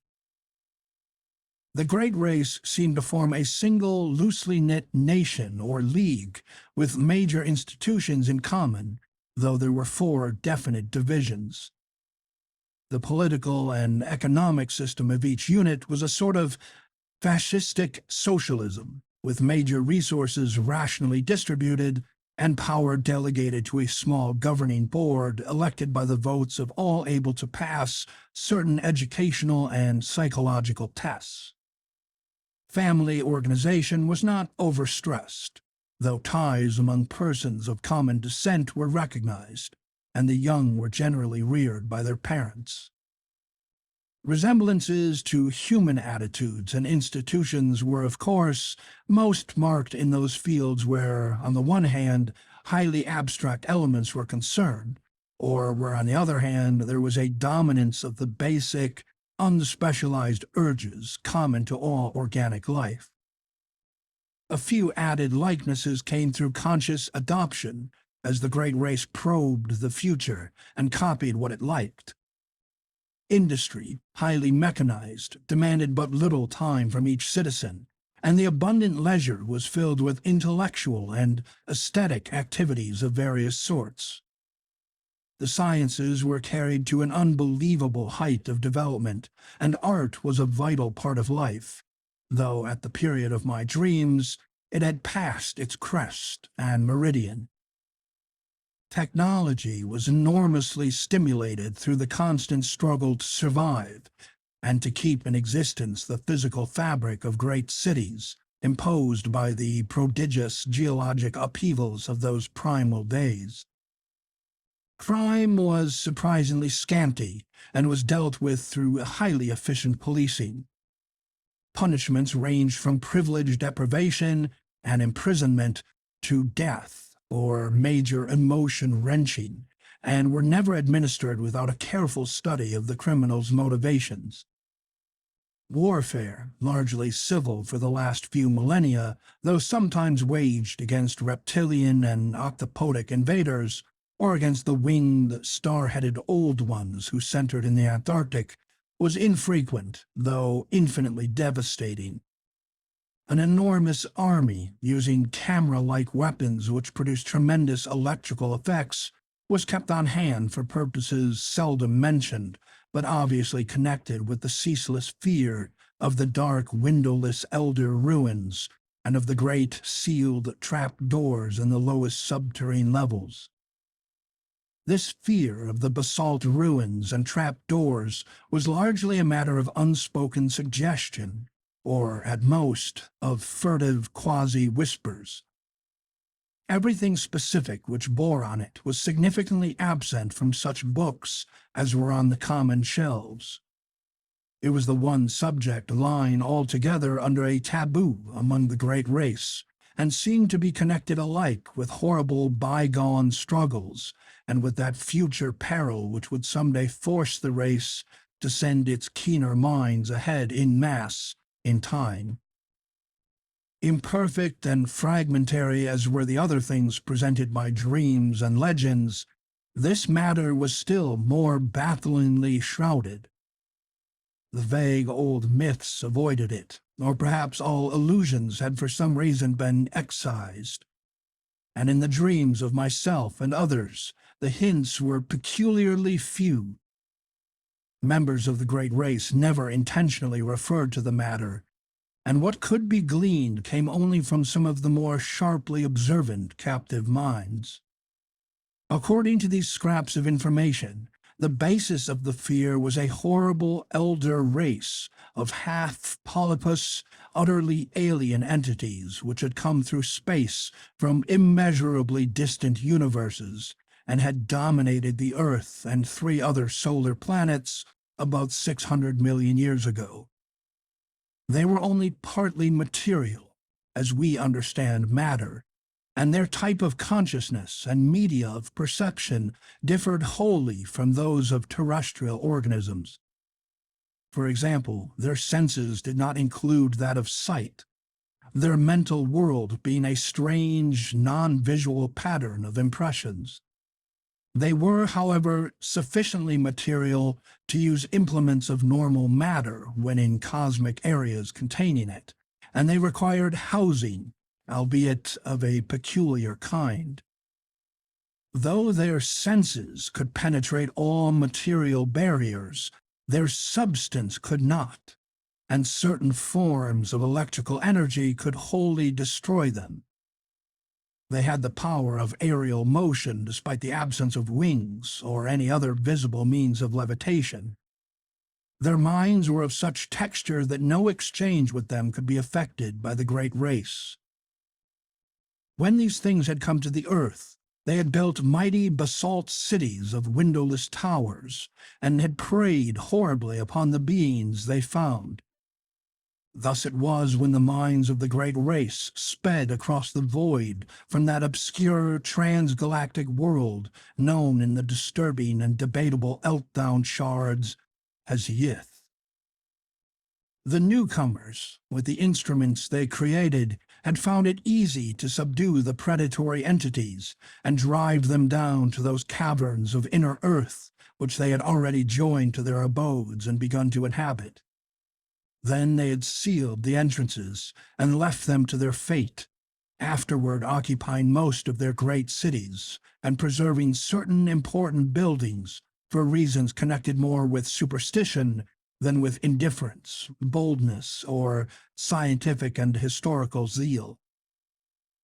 But as the eons passed, there came vague, evil signs that the elder things were growing strong and numerous in the inner world. There were sporadic eruptions of a particularly hideous character in certain small and remote cities of the great race, and in some of the deserted elder cities which the great race had not peopled, places where the paths to the gulfs below had not been properly sealed or guarded. After that, greater precautions were taken, and many of the paths were closed forever, though a few were left with sealed trap-doors for strategic use in fighting the elder things if ever they broke forth in unexpected places. Fresh rifts caused by that selfsame geologic change which had choked some of the paths and had slowly lessened the number of outer world structures and ruins surviving from the conquered entities. The eruptions of the elder things must have been shocking beyond all description, since they had permanently colored the psychology of the great race. Such was the fixed mood of horror that the very aspect of the creatures was left unmentioned. At no time was I able to gain a clear hint of what they looked like. There were veiled suggestions of a monstrous plasticity and of temporary lapses of visibility, while other fragmentary whispers referred to their control and military use of great winds. Singular whistling noises and colossal footprints made up of 5 circular toe marks seemed also to be associated with them. It was evident that the coming doom so desperately feared by the great race, the doom that was one day to send millions of keen minds across the chasm of time to strange bodies in the safer future, had to do with a final, successful eruption of the elder beings. Mental projections down the ages had clearly foretold such a horror, and the great race had resolved that none who could escape should face it. That the foray would be a matter of vengeance rather than an attempt to reoccupy the outer world, they knew from the planet's later history, for their projections showed the coming and going of subsequent races untroubled by the monstrous entities. Perhaps these entities had come to prefer Earth's inner abysses to the variable storm-ravaged surface, since light meant nothing to them. Perhaps, too, they were slowly weakening with the eons. Indeed, it was known that they would be quite dead in the time of the post-human beetle race, which the flaying minds would tend. Meanwhile, the great race maintained its cautious vigilance, with potent weapons ceaselessly ready, despite the horrified banishing of the subject from common speech and visible records. And always the shadow of nameless fear hung about the sealed trap-doors and the dark, windowless elder towers. Chapter 5. That is the world of which my dreams brought me dim, scattered echoes every night. I cannot hope to give any true idea of the horror and dread contained in such echoes, for it was upon a wholly intangible quality, the sharp sense of pseudo-memory, that such feelings mainly depended. As I have said, my studies gradually gave me a defense against these feelings in the form of rational psychological explanations, and this saving influence was augmented by the subtle touch of accustomedness which comes with the passage of time. Yet in spite of everything, the vague, creeping terror would return momentarily now and then. It did not, however, engulf me as it had before, and after 1922 I lived a very normal life of work and recreation. In the course of years, I began to feel that my experience, together with the kindred cases and the related folklore, ought to be definitely summarized and published for the benefit of serious students. Hence, I prepared a series of articles briefly covering the whole ground and illustrated with crude sketches of some of the shapes, scenes, decorative motifs, and hieroglyphs remembered from the dreams. These appeared at various times during 1928 and 1929 in the Journal of the American Psychological Society, but did not attract much attention. Meanwhile, I continued to record my dreams with the minutest care, even though the growing stack of reports attained to troublesomely vast proportions. On July 10th, 1934, there was forwarded to me by the Psychological Society the letter which opened the culminating and most horrible phase of the whole mad ordeal. It was postmarked Pilbara, Western Australia, and bore the signature of one whom I found, upon inquiry, to be a mining engineer of considerable prominence. Enclosed were some very curious snapshots. I will reproduce the text in its entirety, and no reader can fail to understand how tremendous an effect it and the photographs had upon me.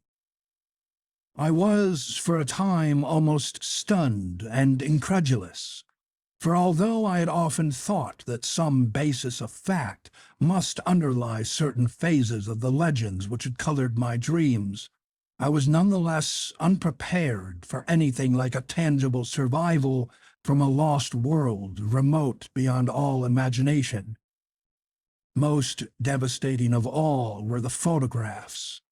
For here, in cold, incontrovertible realism, there stood out against a background of sand certain worn-down, water-ridged, storm-weathered blocks of stone whose slightly convex tops and slightly concave bottoms told their own story.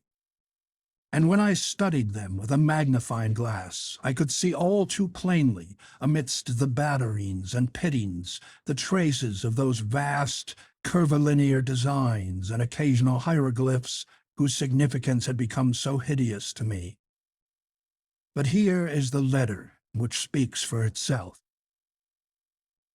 49 Dampier Street, Pilbara, West Australia, 18th of May, 1934. Professor N.W. Peaslee, courtesy of American Psychological Society, 30 East 41st Street, New York City, USA.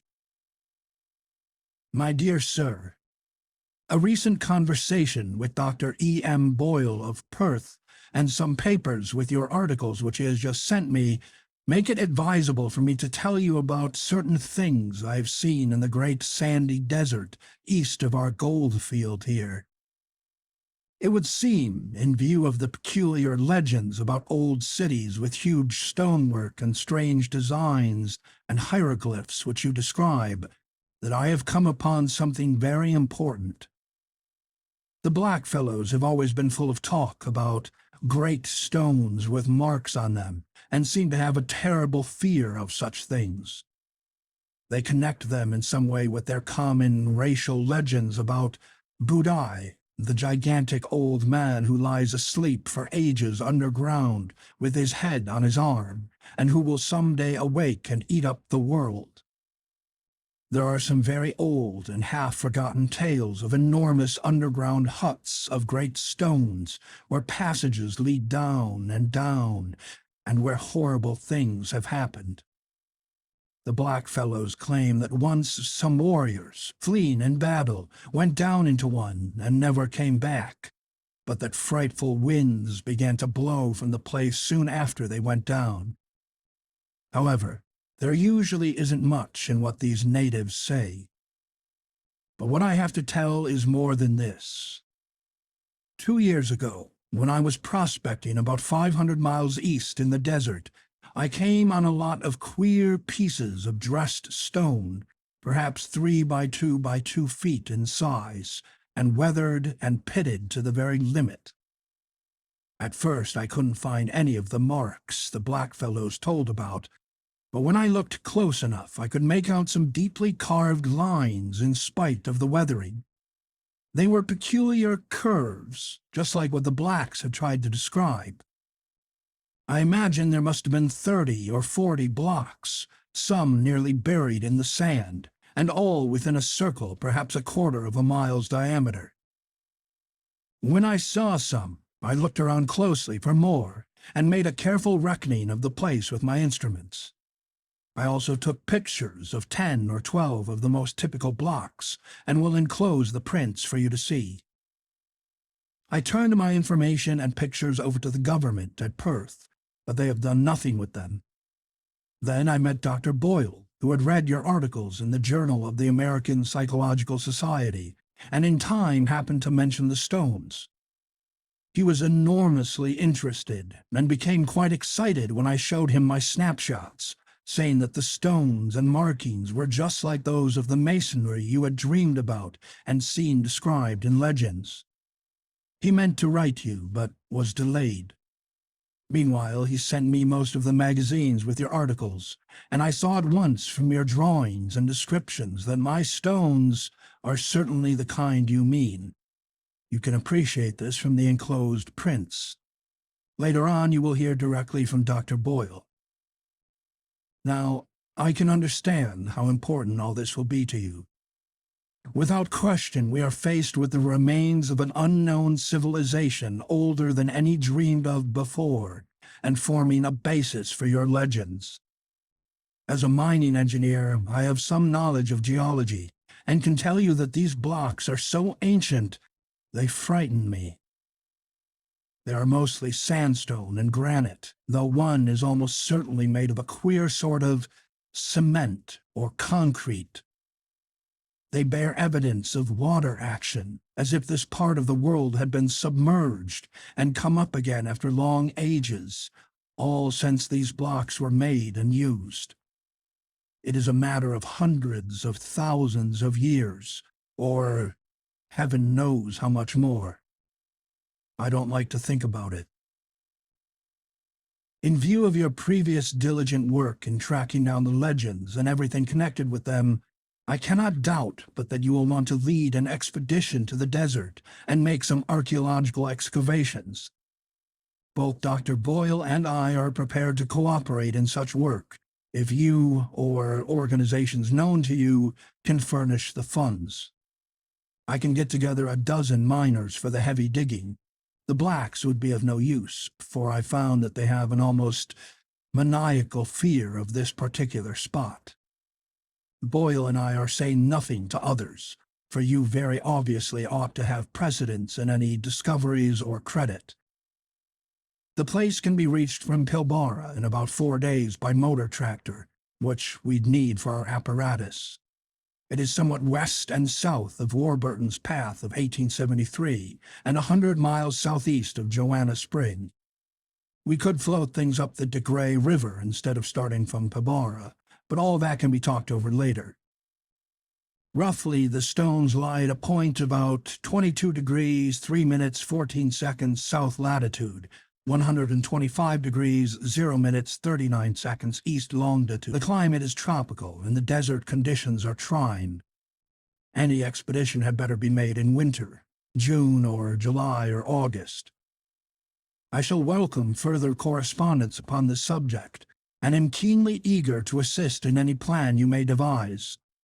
After studying your articles, I am deeply impressed with the profound significance of the whole matter. Dr. Boyle will write later. When rapid communication is needed, a cable to Perth can be relayed by wireless. Hoping profoundly for an early message. Believe me, most faithfully yours, Robert B. F. Mackenzie. Of the immediate aftermath of this letter, much can be learned from the press. My good fortune in securing the backing of Miskatonic University was great, and both Mr. Mackenzie and Dr. Boyle proved invaluable in arranging matters at the Australian end. We were not too specific with the public about our objects, since the whole matter would have lent itself unpleasantly to sensational and jocose treatment by the cheaper newspapers. As a result, printed reports were sparing, but enough appeared to tell of our quest for reported Australian ruins and to chronicle our various preparatory steps. Professors William Dyer of the college's geology department, leader of the Miskatonic Antarctic expedition of 1930–31, Ferdinand C. Ashley of the Department of Ancient History, and Tyler M. Freeborn of the Department of Anthropology, together with my son Wingate, accompanied me. My correspondent Mackenzie came to Arkham early in 1935 and assisted in our final preparations. He proved to be a tremendously competent and affable man of about 50, admirably well-read and deeply familiar with all the conditions of Australian travel. He had tractors waiting at Pilbara, and we chartered a tramp steamer of sufficiently light draft to get up the river to that point. We were prepared to excavate in the most careful and scientific fashion, sifting every particle of sand and disturbing nothing which might seem to be in or near its original situation. Sailing from Boston aboard the wheezy Lexington on March 28, 1935, we had a leisurely trip across the Atlantic and Mediterranean, through the Suez Canal, down the Red Sea, and across the Indian Ocean to our goal. I need not tell how the sight of the low, sandy West Australian coast depressed me, and how I detested the crude mining town and dreary gold fields where the tractors were given their last loads. Dr. Boyle, who met us, proved to be elderly, pleasant, and intelligent, and his knowledge of psychology led him into many long discussions with my son and me. Discomfort and expectancy were oddly mingled in most of us when at length our party of 18 rattled forth over the arid leagues of sand and rock. On Friday, May 31st, we forded a branch of the De Grey and entered the realm of utter desolation. A certain positive terror grew on me as we advanced to this actual sight of the elder world behind the legends. A terror, of course, abetted by the fact that my disturbing dreams and pseudo-memories still beset me with unabated force. It was on Monday, June 3rd, that we saw the first of the half-buried blocks. I cannot describe the emotions with which I actually touched, in objective reality, a fragment of cyclopean masonry in every respect, like the blocks in the walls of my dream buildings. There was a distinct trace of carving, and my hands trembled as I recognized part of a curvilinear decorative scheme made hellish to me through years of tormenting nightmare and baffling research. A month of digging brought a total of some 1,250 blocks in varying stages of wear and disintegration. Most of these were carven megaliths with curved tops and bottoms. A minority were smaller, flatter, plain-surfaced, and square or octagonally cut, like those of the floors and pavements in my dreams, while a few were singularly massive and curved or slanted in such a manner as to suggest use in vaulting or groining, or as parts of arches or round window casings. The deeper and the farther north and east we dug, the more blocks we found, though we still failed to discover any trace of arrangement among them. Professor Dyer was appalled at the measureless age of the fragments, and Freeborn found traces of symbols which fitted darkly into certain Papuan and Polynesian legends of infinite antiquity. The condition and scattering of the blocks told mutely of vertiginous cycles of time and geologic upheavals of cosmic savagery. We had an aeroplane with us, and my son Wingate would often go up to different heights and scan the sand and rock waste for signs of dim, large-scale outlines, either differences of level or trails of scattered blocks. His results were virtually negative, for whenever he would one day think he had glimpsed some significant trend, he would on his next trip find the impression replaced by another equally insubstantial, a result of the shifting wind-blown sand. One or two of these ephemeral suggestions, though, affected me queerly and disagreeably. They seemed, after a fashion, to dovetail horribly with something which I had dreamed or read, but which I could no longer remember. There was a terrible pseudo-familiarity about them, which somehow made me look furtively and apprehensively over the abominable, sterile terrain toward the north and northeast. Around the first week in July, I developed an unaccountable set of mixed emotions about that general northeasterly region. There was horror, and there was curiosity, but more than that, there was a persistent and perplexing illusion of memory.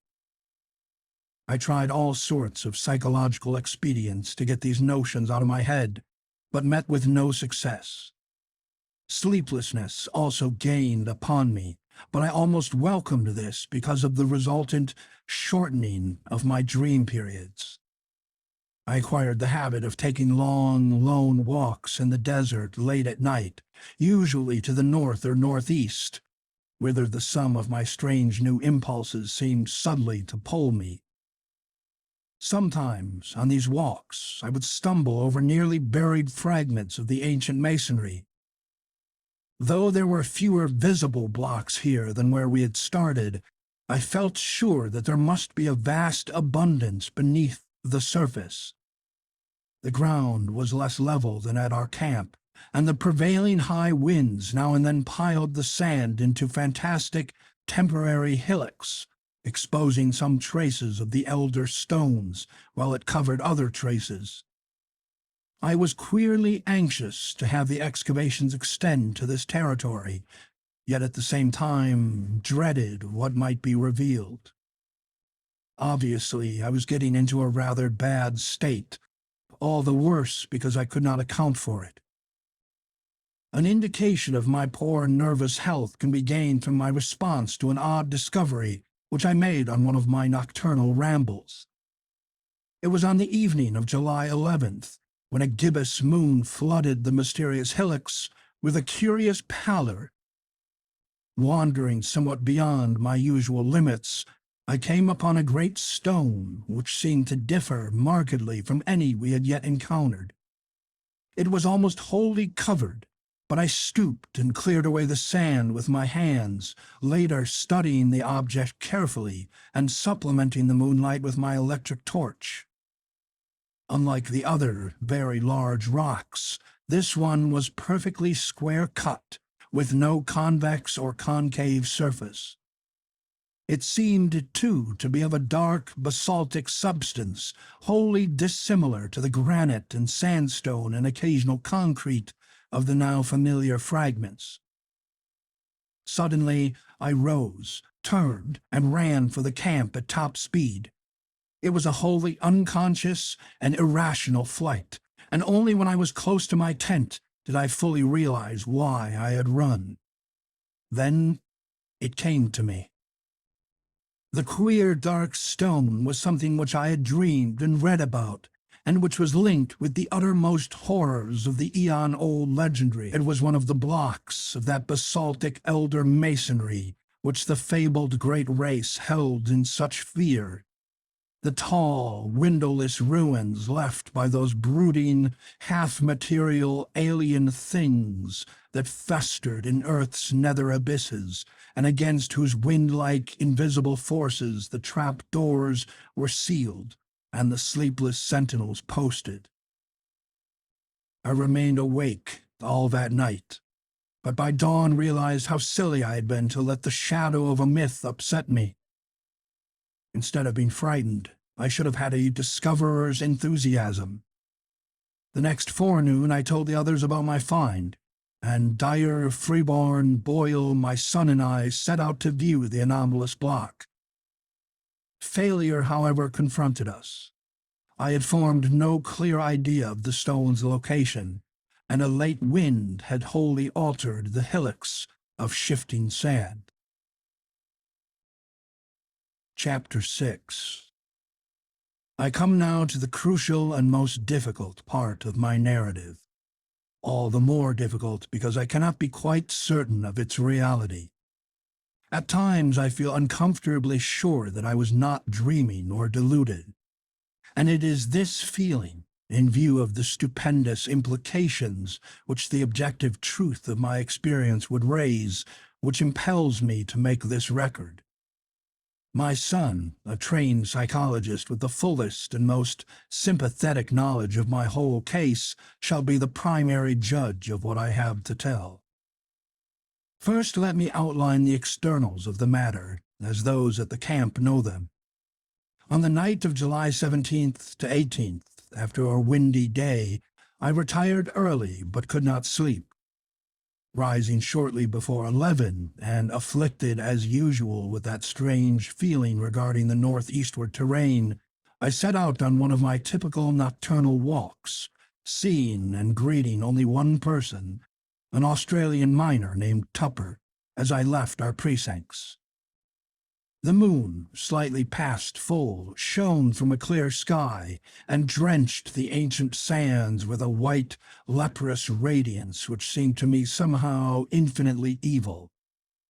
There was no longer any wind, nor did any return for nearly 5 hours, as amply attested by Tupper and others who did not sleep through the night. The Australian last saw me walking rapidly across the pallid, secret-guarding hillocks toward the northeast. About 3:30 a.m., a violent wind blew up, waking everyone in camp and felling 3 of the tents. The sky was unclouded, and the desert still blazed with that leprous moonlight. As the party saw to the tents, my absence was noted, but in view of my previous walks, this circumstance gave no one alarm. And yet as many as 3 men, all Australians, seemed to feel something sinister in the air. Mackenzie explained to Professor Freeborn that this was a fear picked up from blackfellow folklore, the natives having woven a curious fabric of malignant myth about the high winds which at long intervals sweep across the sands under a clear sky.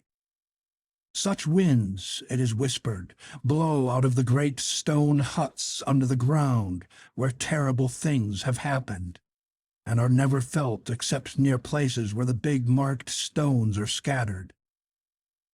Close to 4, the gale subsided as suddenly as it had begun, leaving the sand hills in new and unfamiliar shapes.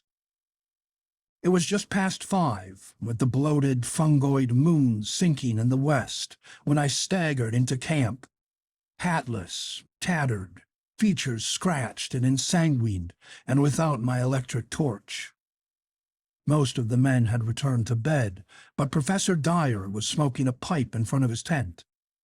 Seeing my winded and almost frenzied state, he called Dr. Boyle, and the 2 of them got me on my cot and made me comfortable. My son, roused by the stir, soon joined them, and they all tried to force me to lie still and attempt sleep. But there was no sleep for me. My psychological state was very extraordinary, different from anything I had previously suffered. After a time I insisted upon talking, nervously and elaborately explaining my condition. I told them I had become fatigued and had laid down in the sand for a nap. There had, I said, been dreams even more frightful than usual, and when I was awaked by the sudden high wind, my overwrought nerves had snapped. I had fled in panic, frequently falling over half-buried stones, and thus gaining my tattered and bedraggled aspect. I must have slept long, hence the hours of my absence. Of anything strange either seen or experienced I hinted absolutely nothing, exercising the greatest self-control in that respect. But I spoke of a change of mind regarding the whole work of the expedition, and earnestly urged a halt in all digging toward the northeast.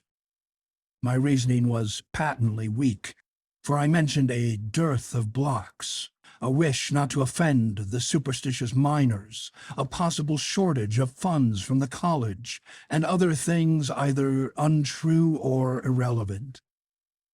Naturally, no one paid the least attention to my new wishes, not even my son, whose concern for my health was very obvious.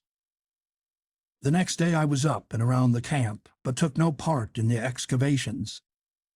Seeing that I could not stop the work, I decided to return home as soon as possible for the sake of my nerves, and made my son promise to fly me in the plane to Perth, 1,000 miles to the southwest, as soon as he had surveyed the region I wished let alone. If, I reflected, the thing I had seen was still visible, I might decide to attempt a specific warning, even at the cost of ridicule. It was just conceivable that the miners who knew the local folklore might back me up. Humoring me, my son made the survey that very afternoon, flying over all the terrain my walk could possibly have covered. Yet nothing of what I had found remained in sight. It was the case of the anomalous basalt block all over again. The shifting sand had wiped out every trace. For an instant I half regretted having lost a certain awesome object in my stark fright, but now I know that the loss was merciful. I can still believe my whole experience an illusion, especially if, as I devoutly hope, that hellish abyss is never found. Wingate took me to Perth, July 20th, though declining to abandon the expedition and return home. He stayed with me until the 25th, when the steamer for Liverpool sailed. Now, in the cabin of the Empress, I am pondering long and frantically on the entire matter, and have decided that my son at least must be informed. It shall rest with him whether to diffuse the matter more widely. In order to meet any eventuality, I have prepared this summary of my background, as already known in a scattered way to others, and will now tell as briefly as possible what seemed to happen during my absence from the camp that hideous night. Nerves on edge and whipped into a kind of perverse eagerness by that inexplicable, dread-mingled, pseudo-mnemonic urge towards the northeast, I plodded on beneath the evil, burning moon. Here and there I saw, half shrouded by the sand, those primal cyclopean blocks left from nameless and forgotten eons. The incalculable age and brooding horror of this monstrous waste began to oppress me as never before, and I could not keep from thinking of my maddening dreams, of the frightful legends which lay behind them, and of the present fears of natives and miners concerning the desert and its carven stones. And yet I plodded on, as if to some eldritch rendezvous, more and more assailed by bewildering fancies, compulsions, and pseudo-memories. I thought of some of the possible contours of the lines of stones as seen by my son from the air, and wondered why they seemed at once so ominous and so familiar. Something was fumbling and rattling at the latch of my recollection, while another unknown force sought to keep the portal barred. The night was windless, and the pallid sand curved upward and downward like frozen waves of the sea. I had no goal, but somehow plowed along as if with fate-bound assurance. My dreams welled up into the waking world, so that each sand-embedded megalith seemed part of endless rooms and corridors of pre-human masonry, carved and hieroglyphed with symbols that I knew too well from years of custom as a captive mind of the great race. At moments I fancied I saw those omniscient conical horrors moving about at their accustomed tasks, and I feared to look down, lest I find myself one with them in aspect. Yet all the while I saw the sand-covered blocks, as well as the rooms and corridors, the evil burning moon as well as the lamps of luminous crystal, the endless desert as well as the waving ferns and cycads beyond the windows. I was awake and dreaming at the same time. I do not know how long or how far, or indeed in just what direction, I had walked when I first spied the heap of blocks bared by the day's wind. It was the largest group in one place that I had so far seen, and so sharply did it impress me that the visions of fabulous eons faded suddenly away. Again, there were only the desert and the evil moon and the shards of an unguessed past. I drew close and paused and cast the added light of my electric torch over the tumbled pile. A hillock had blown away, leaving a low, irregularly round mass of megaliths and smaller fragments some 40 feet across and from 2 to 8 feet high. From the very outset, I realized that there was some utterly unprecedented quality about these stones. Not only was the mere number of them quite without parallel, but something in the sand-worn traces of design arrested me as I scanned them under the mingled beams of the moon and my torch. Not that any one differed essentially from the earlier specimens we had found. It was something subtler than that. The impression did not come when I looked at one block alone, but only when I ran my eye over several almost simultaneously. Then, at last, the truth dawned upon me. The curvilinear patterns on many of these blocks were closely related, parts of one vast decorative conception. For the first time in this eon-shaken waste, I had come upon a mass of masonry in its old position, tumbled and fragmentary, it is true, but nonetheless existing in a very definite sense. Mounting at a low place, I clambered laboriously over the heap, here and there clearing away the sand with my fingers, and constantly striving to interpret varieties of size, shape, and style, and relationships of design. After a while I could vaguely guess at the nature of the bygone structure, and at the designs which had once stretched over the vast surfaces of the primal masonry. The perfect identity of the whole, with some of my dream glimpses, appalled and unnerved me. This was once a cyclopean corridor 30 feet tall, paved with octagonal blocks and solidly vaulted overhead.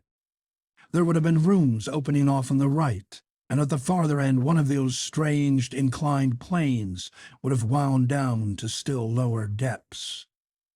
I started violently as these conceptions occurred to me, for there was more in them than the blocks themselves had supplied. How did I know that this level should have been far underground? How did I know that the plane leading upward should have been behind me? How did I know that the long subterranean passage to the square of pillars ought to lie on the left, one level above me? How did I know that the room of machines and the rightward leading tunnel to the central archives ought to lie 2 levels below? How did I know that there would be one of those horrible metal-banded trap doors at the very bottom, 4 levels down? Bewildered by this intrusion from the dream world, I found myself shaking and bathed in a cold perspiration. Then, as a last intolerable touch, I felt that faint, insidious stream of cool air trickling upward from a depressed place near the center of the huge heap. Instantly, as once before, my visions faded, and I saw again only the evil moonlight, the brooding desert, and the spreading tumulus of Paleogean masonry. Something real and tangible, yet fraught with infinite suggestions of nighted mystery, now confronted me. For that stream of air could argue but one thing: a hidden gulf of great size beneath the disordered blocks on the surface. My first thought was of the sinister blackfellow legends of vast underground huts among the megaliths where horrors happen and great winds are born. Then thoughts of my own dreams came back, and I felt dim pseudo-memories tugging at my mind. What manner of place lay below me?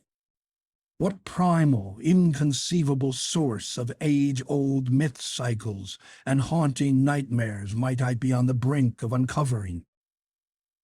It was only for a moment that I hesitated, for more than curiosity and scientific zeal was driving me on and working against my growing fear. I seemed to move almost automatically, as if in the clutch of some compelling fate.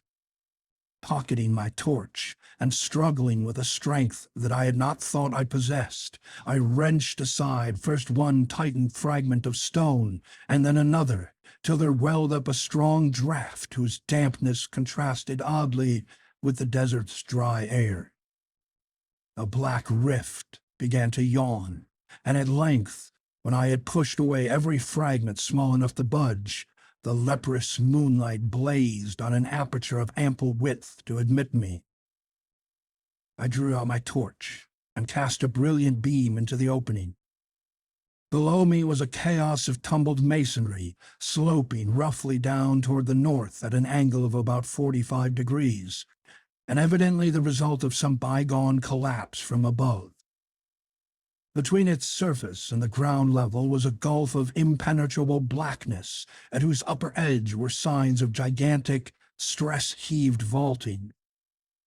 At this point, it appeared, the desert's sands lay directly upon a floor of some titan structure of Earth's youth.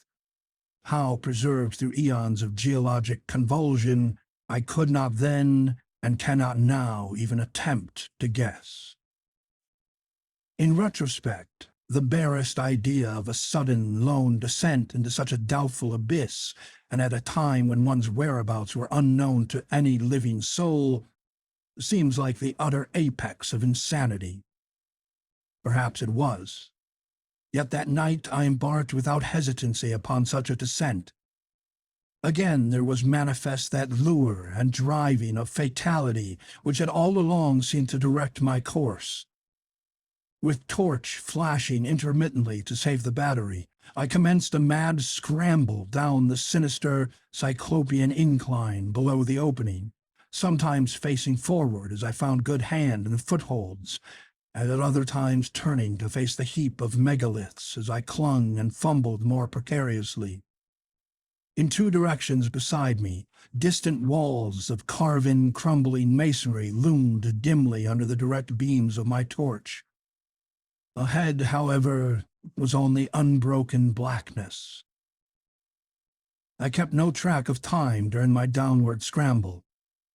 So seething with baffling hints and images was my mind that all objective matters seemed withdrawn into incalculable distances. Physical sensation was dead, and even fear remained as a wraith-like, inactive gargoyle leering impotently at me. Eventually I reached a level floor strewn with fallen blocks, shapeless fragments of stone, and sand and detritus of every kind. On either side, perhaps 30 feet apart, rose massive walls culminating in huge groinings. That they were carved I could just discern, but the nature of the carvings was beyond my perception. What held me the most was the vaulting overhead. The beam from my torch could not reach the roof, but the lower parts of the monstrous arches stood out distinctly. And so perfect was their identity with what I had seen in countless dreams of the elder world that I trembled actively for the first time. Behind and high above, a faint luminous blur told of the distant moonlit world outside. Some vague shred of caution warned me that I should not let it out of my sight, lest I have no guide for my return. I now advanced toward the wall on my left, where the traces of carving were plainest. The littered floor was nearly as hard to traverse as the downward heap had been, but I managed to pick my difficult way. At one place I heaved aside some blocks and kicked away the detritus to see what the pavement was like, and shuddered at the utter, fateful familiarity of the great octagonal stones whose buckled surface still held roughly together. Reaching a convenient distance from the wall, I cast the torchlight slowly and carefully over its worn remnants of carving.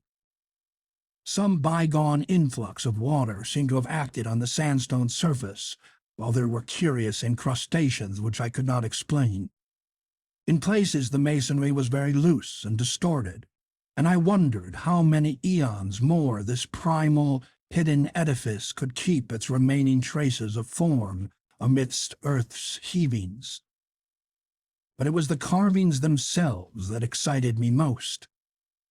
Despite their time-crumbled state, they were relatively easy to trace at close range, and the complete, intimate familiarity of every detail almost stunned my imagination. That the major attributes of this hoary masonry should be familiar was not beyond normal credibility. Powerfully impressing the weavers of certain myths, they had become embodied in a stream of cryptic lore, which, somehow coming to my notice during the amnesic period, had evoked vivid images in my subconscious mind. But how could I explain the exact and minute fashion in which each line and spiral of these strange designs tallied with what I had dreamt for more than a score of years? What obscure, forgotten iconography could have reproduced each subtle shading and nuance which so persistently, exactly, and unvaryingly besieged my sleeping vision night after night? For this was no chance or remote resemblance. Definitely and absolutely, the millennially ancient, eon-hidden corridor in which I stood was the original of something I knew in sleep as intimately as I knew my own house in Crane Street, Arkham. True, my dreams showed the place in its undecayed prime, but the identity was no less real on that account. I was wholly and horribly oriented. The particular structure I was in was known to me too. Known, too, was its place in that terrible elder city of dreams. That I could visit unerringly any point in that structure or in that city which had escaped the changes and devastations of uncounted ages, I realized with hideous and instinctive certainty. What in God's name could all this mean? How had I come to know what I knew? And what awful reality could lie behind those antique tales of the beings who had dwelt in this labyrinth of primordial stone? Words can convey only fractionally the welter of dread and bewilderment which ate at my spirit. I knew this place. I knew what lay before me, and what had lain overhead before the myriad towering stories had fallen to dust and debris in the desert. No need now, I thought with a shudder, to keep that faint blur of moonlight in view. I was torn betwixt a longing to flee and a feverish mixture of burning curiosity and driving fatality. What had happened to this monstrous megalopolis of Eld in the millions of years since the time of my dreams? Of the subterranean mazes which had underlain the city and linked all its Titan towers, how much had still survived the writhings of Earth's crust? Had I come upon a whole buried world of unholy archaism? Could I still find the house of the writing master and the tower where Suga, a captive mind from the star-headed vegetable carnivores of Antarctica, had chiseled certain pictures on the blank spaces of the walls? Would the passage at the second level down to the hall of the alien minds be still unchoked and traversable? In that hall, the captive mind of an incredible entity, a half-plastic denizen of the hollow interior of an unknown trans-Plutonian planet 18 million years in the future, had kept a certain thing which it had modeled from clay. I shut my eyes and put my hand to my head in a vain, pitiful effort to drive these insane dream fragments from my consciousness. Then, for the first time, I felt acutely the coolness, motion, and dampness of the surrounding air. Shuddering, I realized that a vast chain of eon-dead black gulfs must indeed be yawning somewhere beyond and below me. I thought of the frightful chambers and corridors and inclines as I recalled them from my dreams. Would the way to the central archives still be open? Again, that driving fatality tugged insistently at my brain as I recalled the awesome records that once lay cased in those rectangular vaults of rustless metal.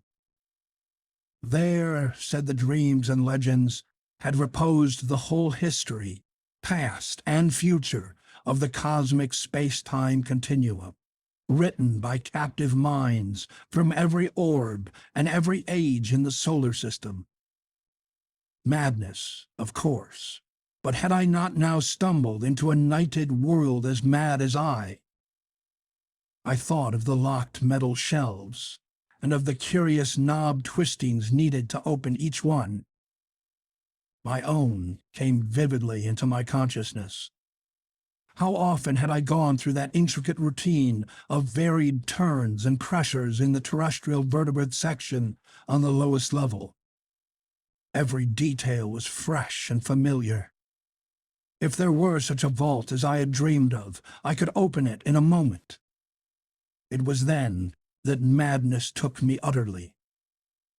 An instant later, and I was leaping and stumbling over the rocky debris toward the well-remembered incline to the depths below. Chapter 7. From that point forward, my impressions are scarcely to be relied on. Indeed, I still possess a final, desperate hope that they all form parts of some demonic dream or illusion born of delirium. A fever raged in my brain, and everything came to me through a kind of haze, sometimes only intermittently. The rays of my torch shot feebly into the engulfing blackness, bringing phantasmal flashes of hideously familiar walls and carvings, all blighted with the decay of ages. In one place, a tremendous mass of vaulting had fallen, so that I had to clamber over a mighty mound of stones, reaching almost to the ragged, grotesquely stalactited roof. It was all the ultimate apex of nightmare, made worse by the blasphemous tug of pseudo-memory. One thing only was unfamiliar, and that was my own size in relation to the monstrous masonry. I felt oppressed by a sense of unwanted smallness, as if the sight of these towering walls from a mere human body was something wholly new and abnormal. Again and again I looked nervously down at myself, vaguely disturbed by the human form I possessed. Onward through the blackness of the abyss I leaped, plunged and staggered, often falling and bruising myself, and once nearly shattering my torch. Every stone and corner of that demonic gulf was known to me, and at many points I stopped to cast beams of light through choked and crumbling yet familiar archways. Some rooms had totally collapsed, others were bare or debris-filled. In a few I saw masses of metal, some fairly intact, some broken, and some crushed or battered, which I recognized as the colossal pedestals or tables of my dreams. What they could in truth have been, I dared not guess. I found the downward incline and began its descent, though after a time halted by a gaping, ragged chasm whose narrowest point could not be much less than 4 feet across. Here the stonework had fallen through, revealing incalculable inky depths beneath. I knew there were 2 more cellar levels in this Titan edifice, and trembled with fresh panic as I recalled the metal-clamped trap-door on the lowest one. There could be no guards now, for what had lurked beneath had long since done its hideous work and sunk into its long decline. By the time of the post-human beetle race, it would be quite dead. And yet, as I thought of the native legends, I trembled anew. It cost me a terrible effort to vault that yawning chasm, since the littered floor prevented a running start, but madness drove me on. I chose a place close to the left-hand wall, where the rift was least wide and the landing spot reasonably clear of dangerous debris, and after one frantic moment reached the other side in safety. At last, gaining the lower level, I stumbled on past the archway of the room of machines, within which were fantastic ruins of metal, half buried beneath fallen vaulting. Everything was where I knew it would be, and I climbed confidently over the heaps which barred the entrance of a vast transverse corridor. This, I realized, would take me under the city to the central archives. Endless ages seemed to unroll as I stumbled, leaped, and crawled along that debris-cluttered corridor. Now and then I could make out carvings on the age-stained walls, some familiar, others seemingly added since the period of my dreams. Since this was a subterrane house-connecting highway, there were no archways save when the route led through the lower levels of various buildings. At some of these intersections I turned aside long enough to look down well-remembered corridors and into well-remembered rooms. Twice only did I find any radical changes from what I had dreamed of, and in one of these cases I could trace the sealed-up outlines of the archway I remembered. I shook violently and felt a curious surge of retarding weakness as I steered a hurried and reluctant course through the crypt of one of those great windowless ruined towers whose alien basalt masonry bespoke a whispered and horrible origin. This primal vault was round and fully 200 feet across, with nothing carved upon the dark-hued stonework. The floor was here free from anything save dust and sand, and I could see the apertures leading upward and downward. There were no stairs or inclines. Indeed, my dreams had pictured those elder towers as wholly untouched by the fabulous Great Race. Those who had built them had not needed stairs or inclines. In the dreams, the downward aperture had been tightly sealed and nervously guarded. Now it lay open, black and yawning, and giving forth a current of cool, damp air. Of what limitless caverns of eternal night might brood below, I would not permit myself to think. Later, clawing my way along a badly heaped section of the corridor, I reached a place where the roof had wholly caved in. The debris rose like a mountain, and I climbed up over it, passing through a vast empty space where my torchlight could reveal neither walls nor vaulting. This, I reflected, must be the cellar of the house of the metal purveyors, fronting on the third square not far from the archives. What had happened to it, I could not conjecture. I found the corridor again beyond the mountain of detritus and stones, but after a short distance encountered a wholly choked place where the fallen vaulting almost touched the perilously sagging ceiling. How I managed to wrench and tear aside enough blocks to afford a passage, and how I dared disturb the tightly packed fragments when the least shift of equilibrium might have brought down all the tons of superincumbent masonry to crush me to nothingness, I do not know. It was sheer madness that impelled and guided me, if indeed my whole underground adventure was not, as I hope, a hellish delusion or phase of dreaming. But I did make, or dream that I made, a passage that I could squirm through. As I wriggled over the mound of debris, my torch, switched continuously on, thrust deeply within my mouth, I felt myself torn by the fantastic stalactites of the jagged floor above me. I was now close to the great underground archival structure which seemed to form my goal. Sliding and clambering down the farther side of the barrier and picking my way along the remaining stretch of corridor with handheld, intermittently flashing torch, I came at last to a low, circular crypt with arches, still in a marvelous state of preservation, opening off on every side.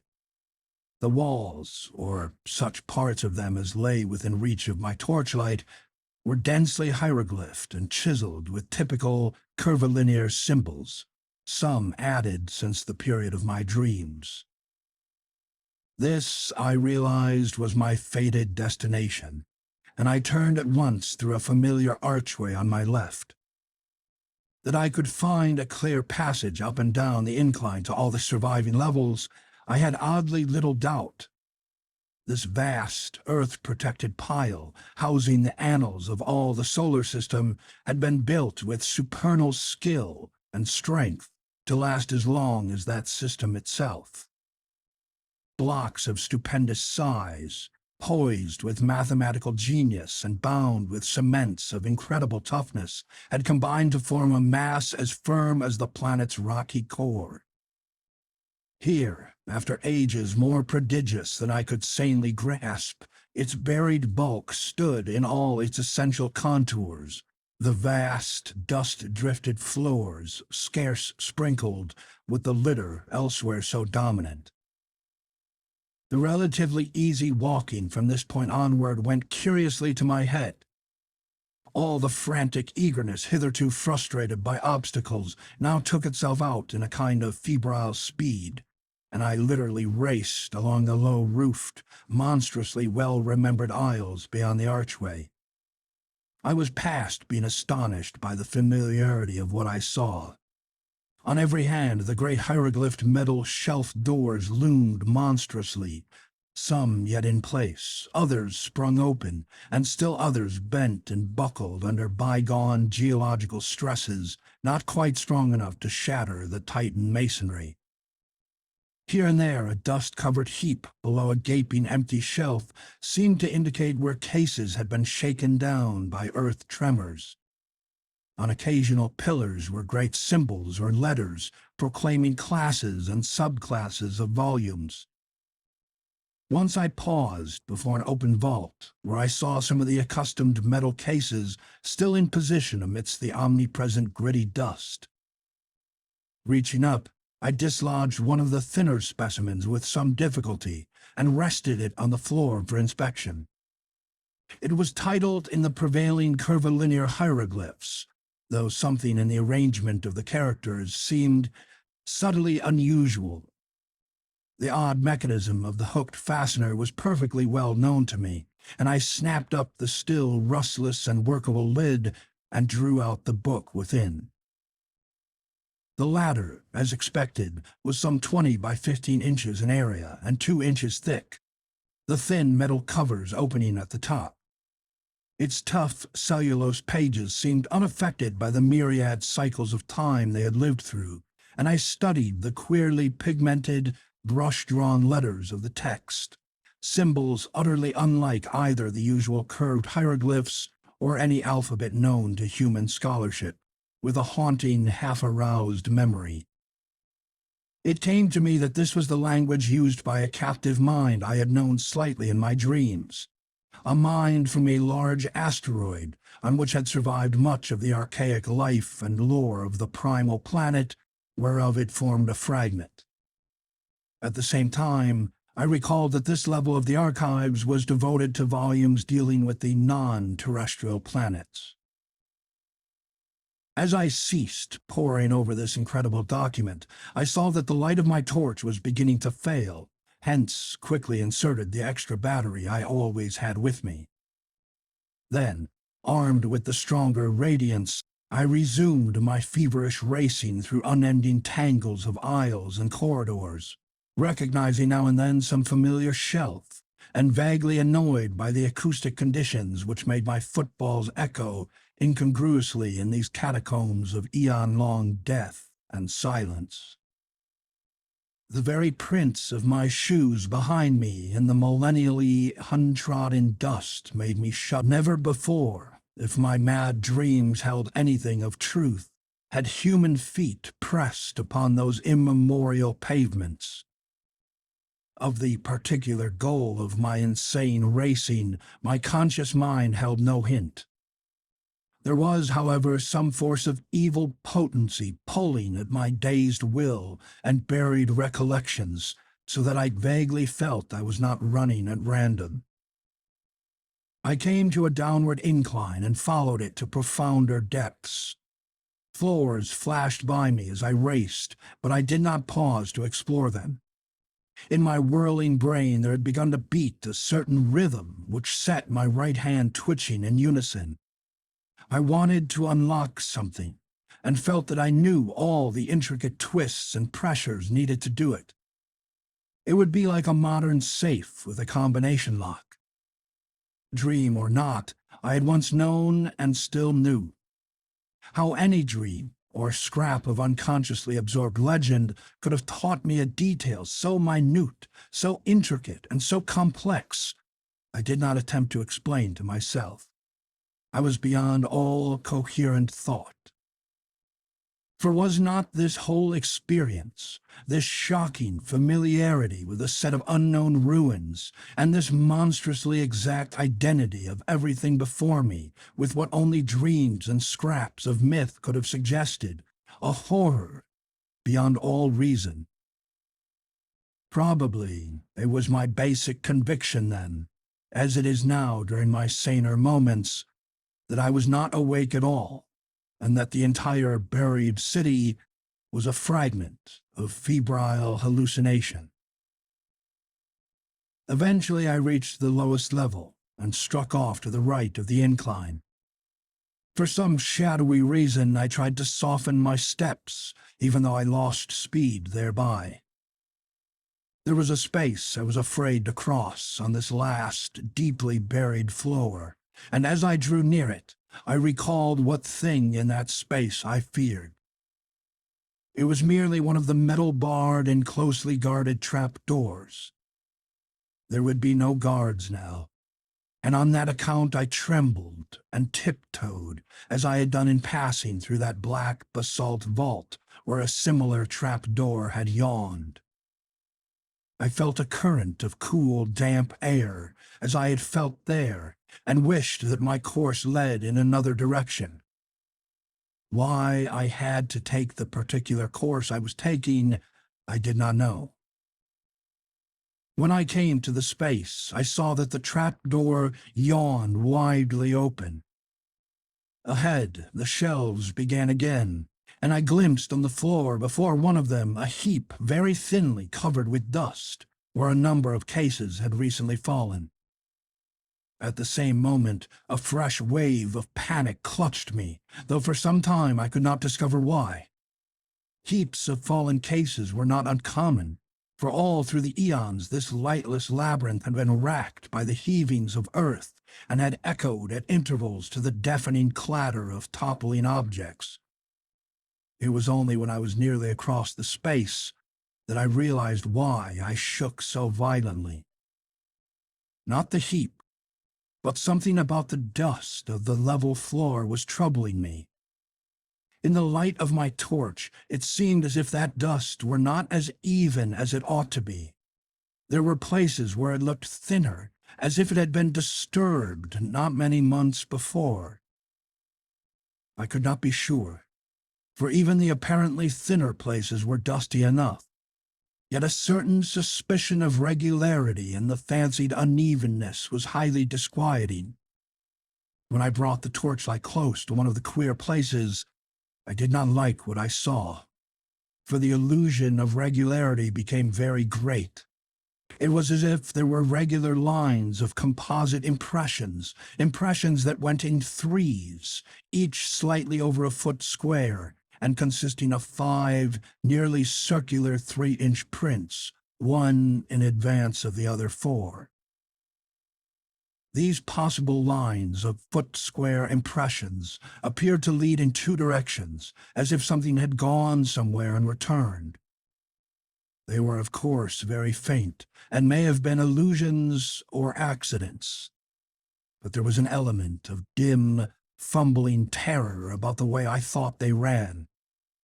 For at one end of them was the heap of cases which must have clattered down not long before, while at the other end was the ominous trap-door with the cool, damp wind yawning unguarded down to abysses past imagination.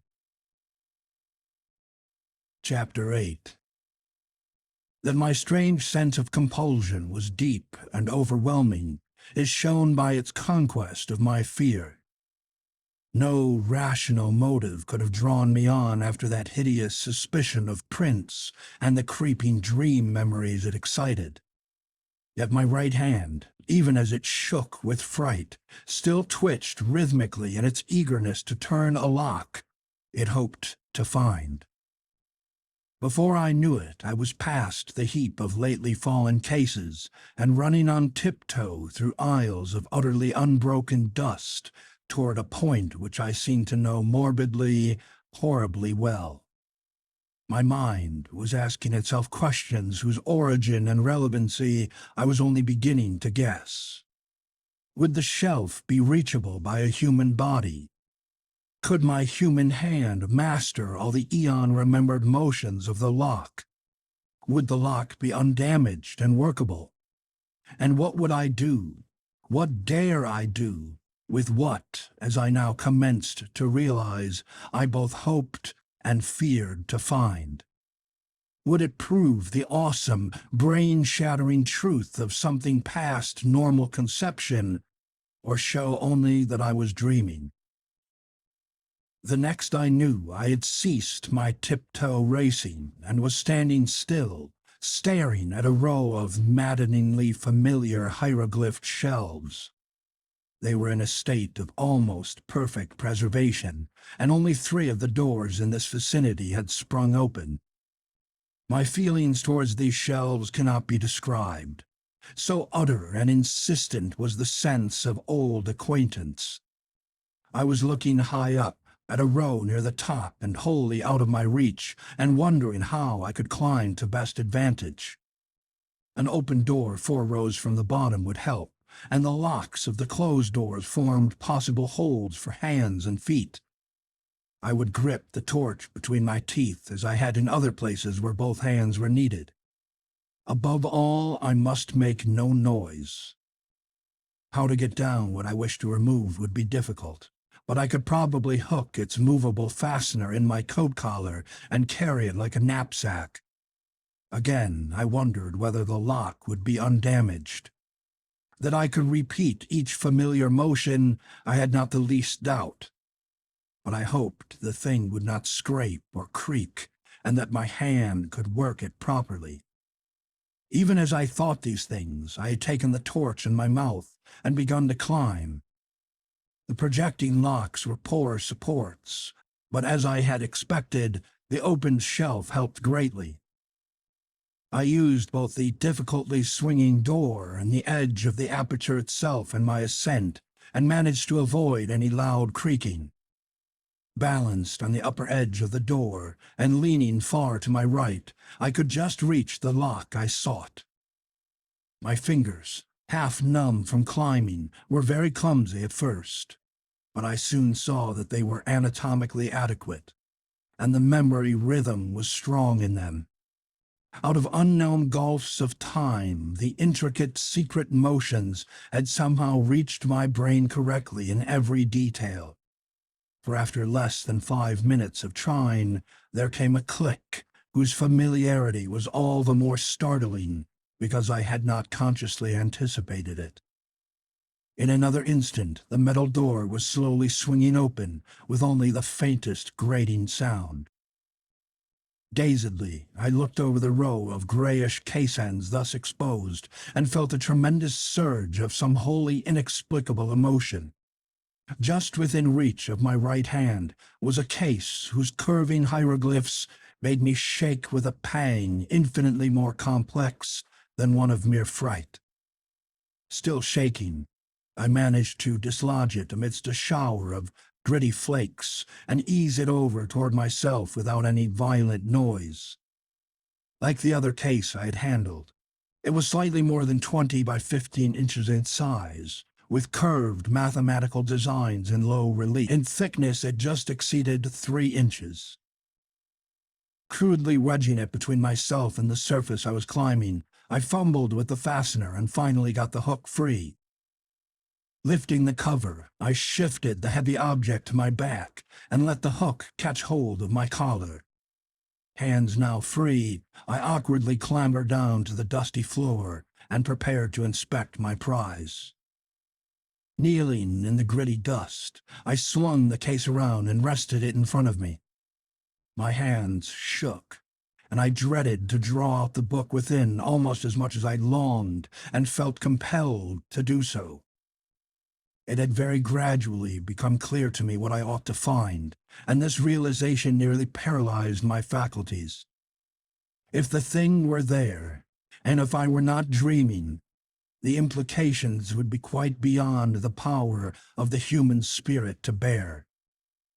What tormented me most was my momentary inability to feel that my surroundings were a dream. The sense of reality was hideous, and again becomes so as I recall the scene. At length I tremblingly pulled the book from its container and stared fascinatedly at the well-known hieroglyphs on the cover. It seemed to be in prime condition, and the curvilinear letters of the title held me in almost as hypnotized a state as if I could read them. Indeed, I cannot swear that I did not actually read them in some transient and terrible access of abnormal memory. I do not know how long it was before I dared to lift that thin metal cover. I temporized and made excuses to myself. I took the torch from my mouth and shut it off to save the battery. Then, in the dark, I screwed up my courage, finally lifting the cover without turning on the light. Last of all, I did indeed flash the torch upon the exposed page, steeling myself in advance to suppress any sound, no matter what I should find. I looked for an instant, then almost collapsed. Clenching my teeth, however, I kept silence. I sank wholly to the floor and put a hand to my forehead amidst the engulfing blackness.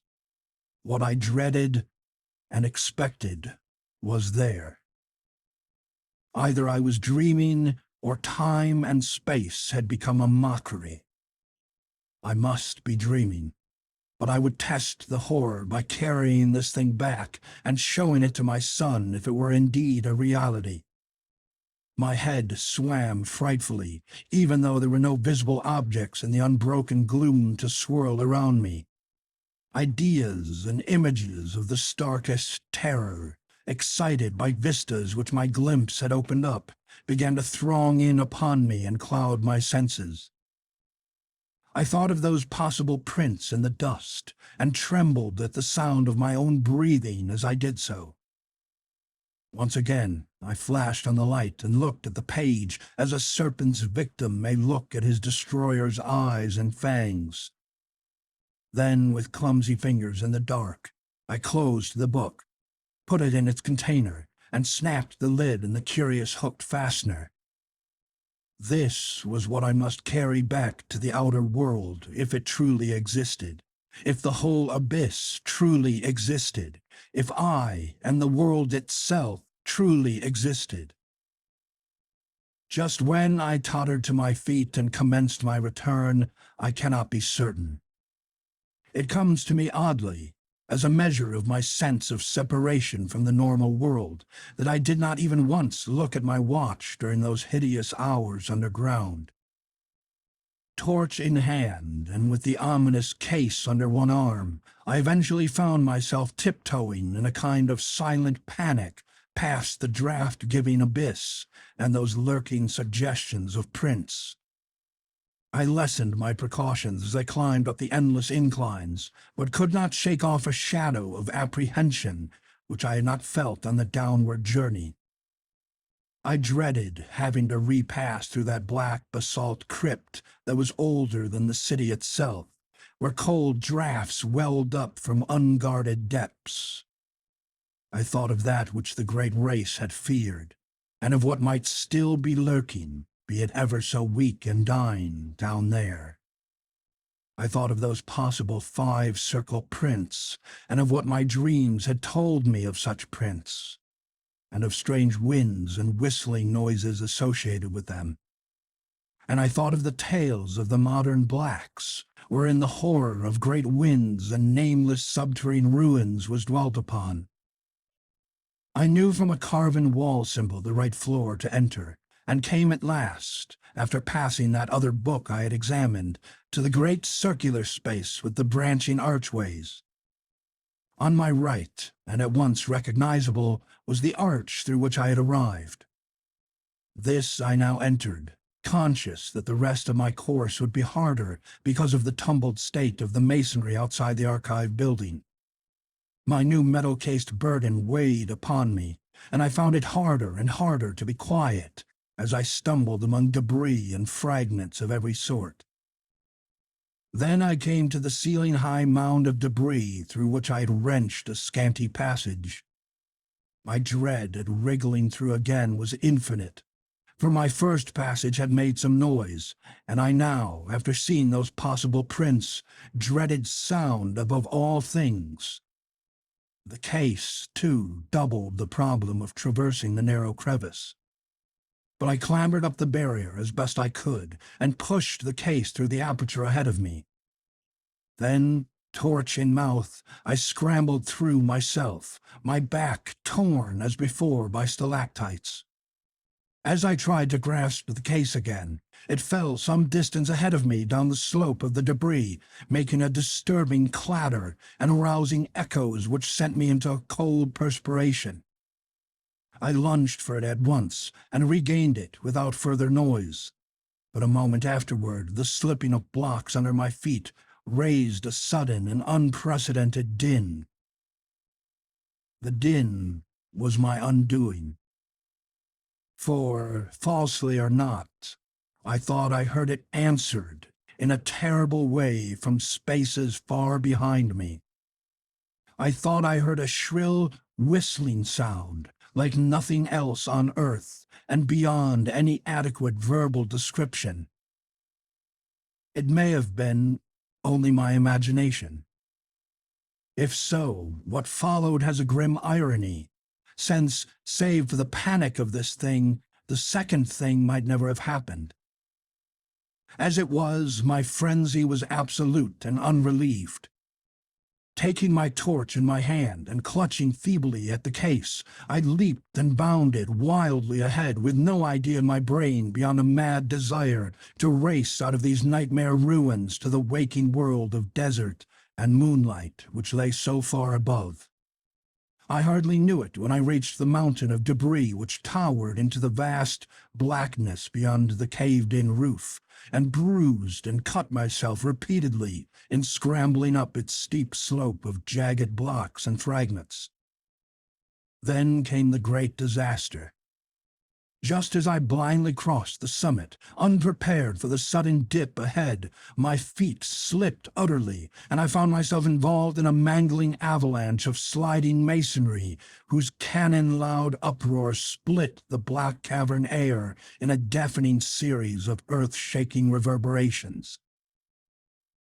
I have no recollection of emerging from this chaos, but a momentary fragment of consciousness shows me as plunging and tripping and scrambling along the corridor amidst the clangor, case and torch still with me. Then, just as I approached that primal basalt crypt I had so dreaded, utter madness came. For as the echoes of the avalanche died down, there became audible a repetition of that frightful alien whistling I thought I had heard before. This time there was no doubt about it, and what was worse, it came from a point not behind, but ahead of me. Probably I shrieked aloud then. I have a dim picture of myself as flying through the hellish basalt vault of the elder things, and hearing that damnable alien sound piping up from the open, unguarded door of limitless nether blacknesses.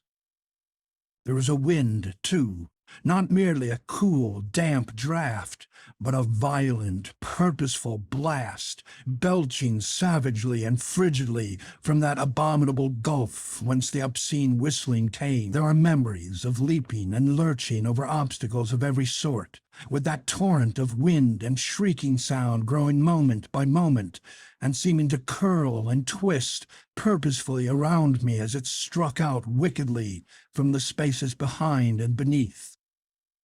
Though in my rear, that wind had the odd effect of hindering instead of aiding my progress, as if it acted like a noose or lasso thrown around me. Heedless of the noise I made, I clattered over a great barrier of blocks, and was again in the structure that led to the surface. I recall glimpsing the archway to the room of machines, and almost crying out as I saw the incline leading down to where one of those blasphemous trap doors must be yawning 2 levels below. But instead of crying out, I muttered over and over to myself that this was all a dream from which I must soon awake. Perhaps I was in camp. Perhaps I was at home in Arkham. As these hopes bolstered up my sanity, I began to mount the incline to the higher level. I knew, of course, that I had the 4-foot cleft to recross, yet was too racked by other fears to realize the full horror until I came almost upon it. On my descent, the leap across had been easy, But could I clear the gap as readily when going uphill and hampered by fright, exhaustion, the weight of the metal case, and the anomalous backward tug of that demon wind? I thought of these things at the last moment, and thought also of the nameless entities which might be lurking in the black abysses below the chasm. My wavering torch was growing feeble, but I could tell by some obscure memory when I neared the cleft. The chill blasts of wind and the nauseous whistling shrieks behind me were for the moment like a merciful opiate, dulling my imagination to the horror of the yawning gulf ahead. And then I became aware of the added blasts and whistling in front of me, tides of abomination surging up through the cleft itself from depths unimagined and unimaginable. Now, indeed, the essence of pure nightmare was upon me. Sanity departed, and ignoring everything except the animal impulse of flight, I merely struggled and plunged upward over the incline's debris as if no gulf had existed. Then I saw the chasm's edge, leaped frenziedly with every ounce of strength I possessed, and was instantly engulfed in a pandemoniac vortex of loathsome sound and utter, materially tangible blackness. This is the end of my experience, so far as I can recall. Any further impressions belong wholly to the domain of phantasmagoric delirium. Dream, madness, and memory merged wildly together in a series of fantastic, fragmentary delusions which can have no relation to anything real. There was a hideous fall through incalculable leagues of viscous, sentient darkness, and a babel of noises utterly alien to all that we know of the earth and its organic life. Dormant, rudimentary senses seemed to start into vitality within me, telling of pits and voids peopled by floating horrors and leading to sunless crags and oceans and teeming cities of windowless basalt towers upon which no light ever shone.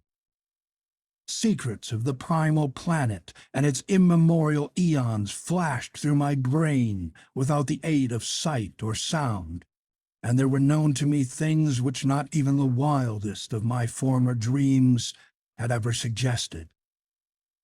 And all the while, cold fingers of damp vapor clutched and picked at me, and that eldritch, damnable whistling shrieked fiendishly above all the alternations of babble and silence in the whirlpools of darkness around. Afterward there were visions of the Cyclopean city of my dreams, not in ruins, but just as I had dreamed of it. I was in my conical, non-human body again, and mingled with crowds of the great race and the captive minds who carried books up and down the lofty corridors and vast inclines.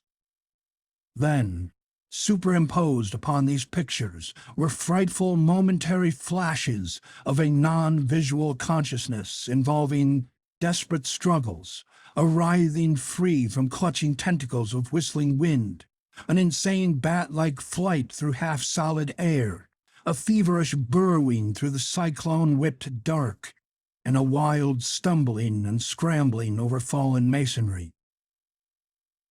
Once there was a curious, intrusive flash of half-sight, a faint, diffused suspicion of bluish radiance far overhead. Then there came a dream of wind-pursued climbing and crawling, of wriggling into a blaze of sardonic moonlight through a jumble of debris which slid and collapsed after me amidst a morbid hurricane. It was the evil, monotonous beating of that maddening moonlight which at last told me of the return of what I had once known as the objective, waking world. I was clawing prone through the sands of the Australian desert, and around me shrieked such a tumult of wind as I had never before known on our planet's surface. My clothing was in rags, and my whole body was a mass of bruises and scratches. Full consciousness returned very slowly, and at no time could I tell just where true memory left off and delirious dream began. There had seemed to be a mound of Titan blocks, an abyss beneath it, a monstrous revelation from the past, and a nightmare horror at the end. But how much of this was real? My flashlight was gone, and likewise any metal case I may have discovered. Had there been such a case, or any abyss, or any mound? Raising my head, I looked behind me, and saw only the sterile, undulant sands of the waste. The demon wind died down, and the bloated fungoid moon sank reddeningly in the west. I lurched to my feet and began to stagger southwestward toward the camp. What in truth had happened to me? Had I merely collapsed in the desert and dragged a dream-racked body over miles of sand and buried blocks? If not, how could I bear to live any longer? For in this new doubt, all my faith in the myth-born unreality of my visions dissolved once more into the hellish older doubting.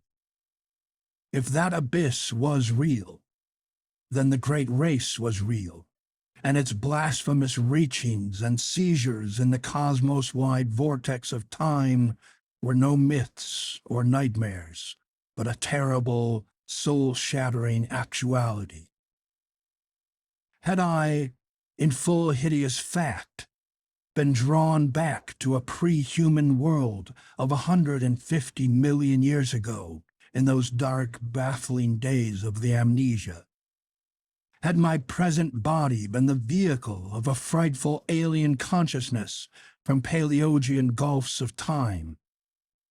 Had I, as the captive mind of those shambling horrors, indeed known that accursed city of stone in its primordial heyday, and wriggled down those familiar corridors in the loathsome shape of my captor? Were those tormenting dreams of more than 20 years the offspring of stark, monstrous memories?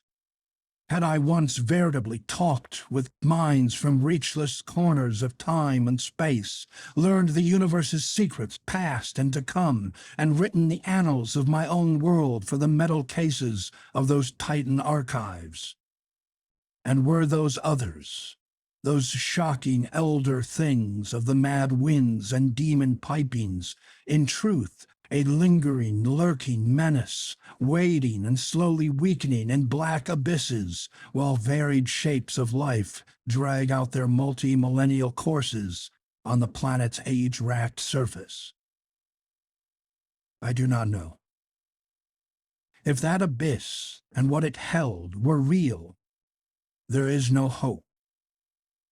Then, all too truly, there lies upon this world of man a mocking and incredible shadow out of time. But mercifully, there is no proof that these things are other than fresh phases of my myth-born dream. I did not bring back the metal case that would have been a proof, and so far those subterranean corridors have not been found. If the laws of the universe are kind, they will never be found.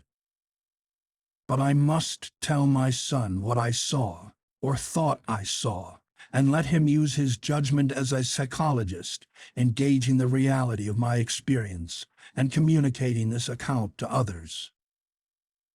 I have said that the awful truth behind my tortured years of dreaming hinges absolutely upon the actuality of what I thought I saw in those cyclopean buried ruins.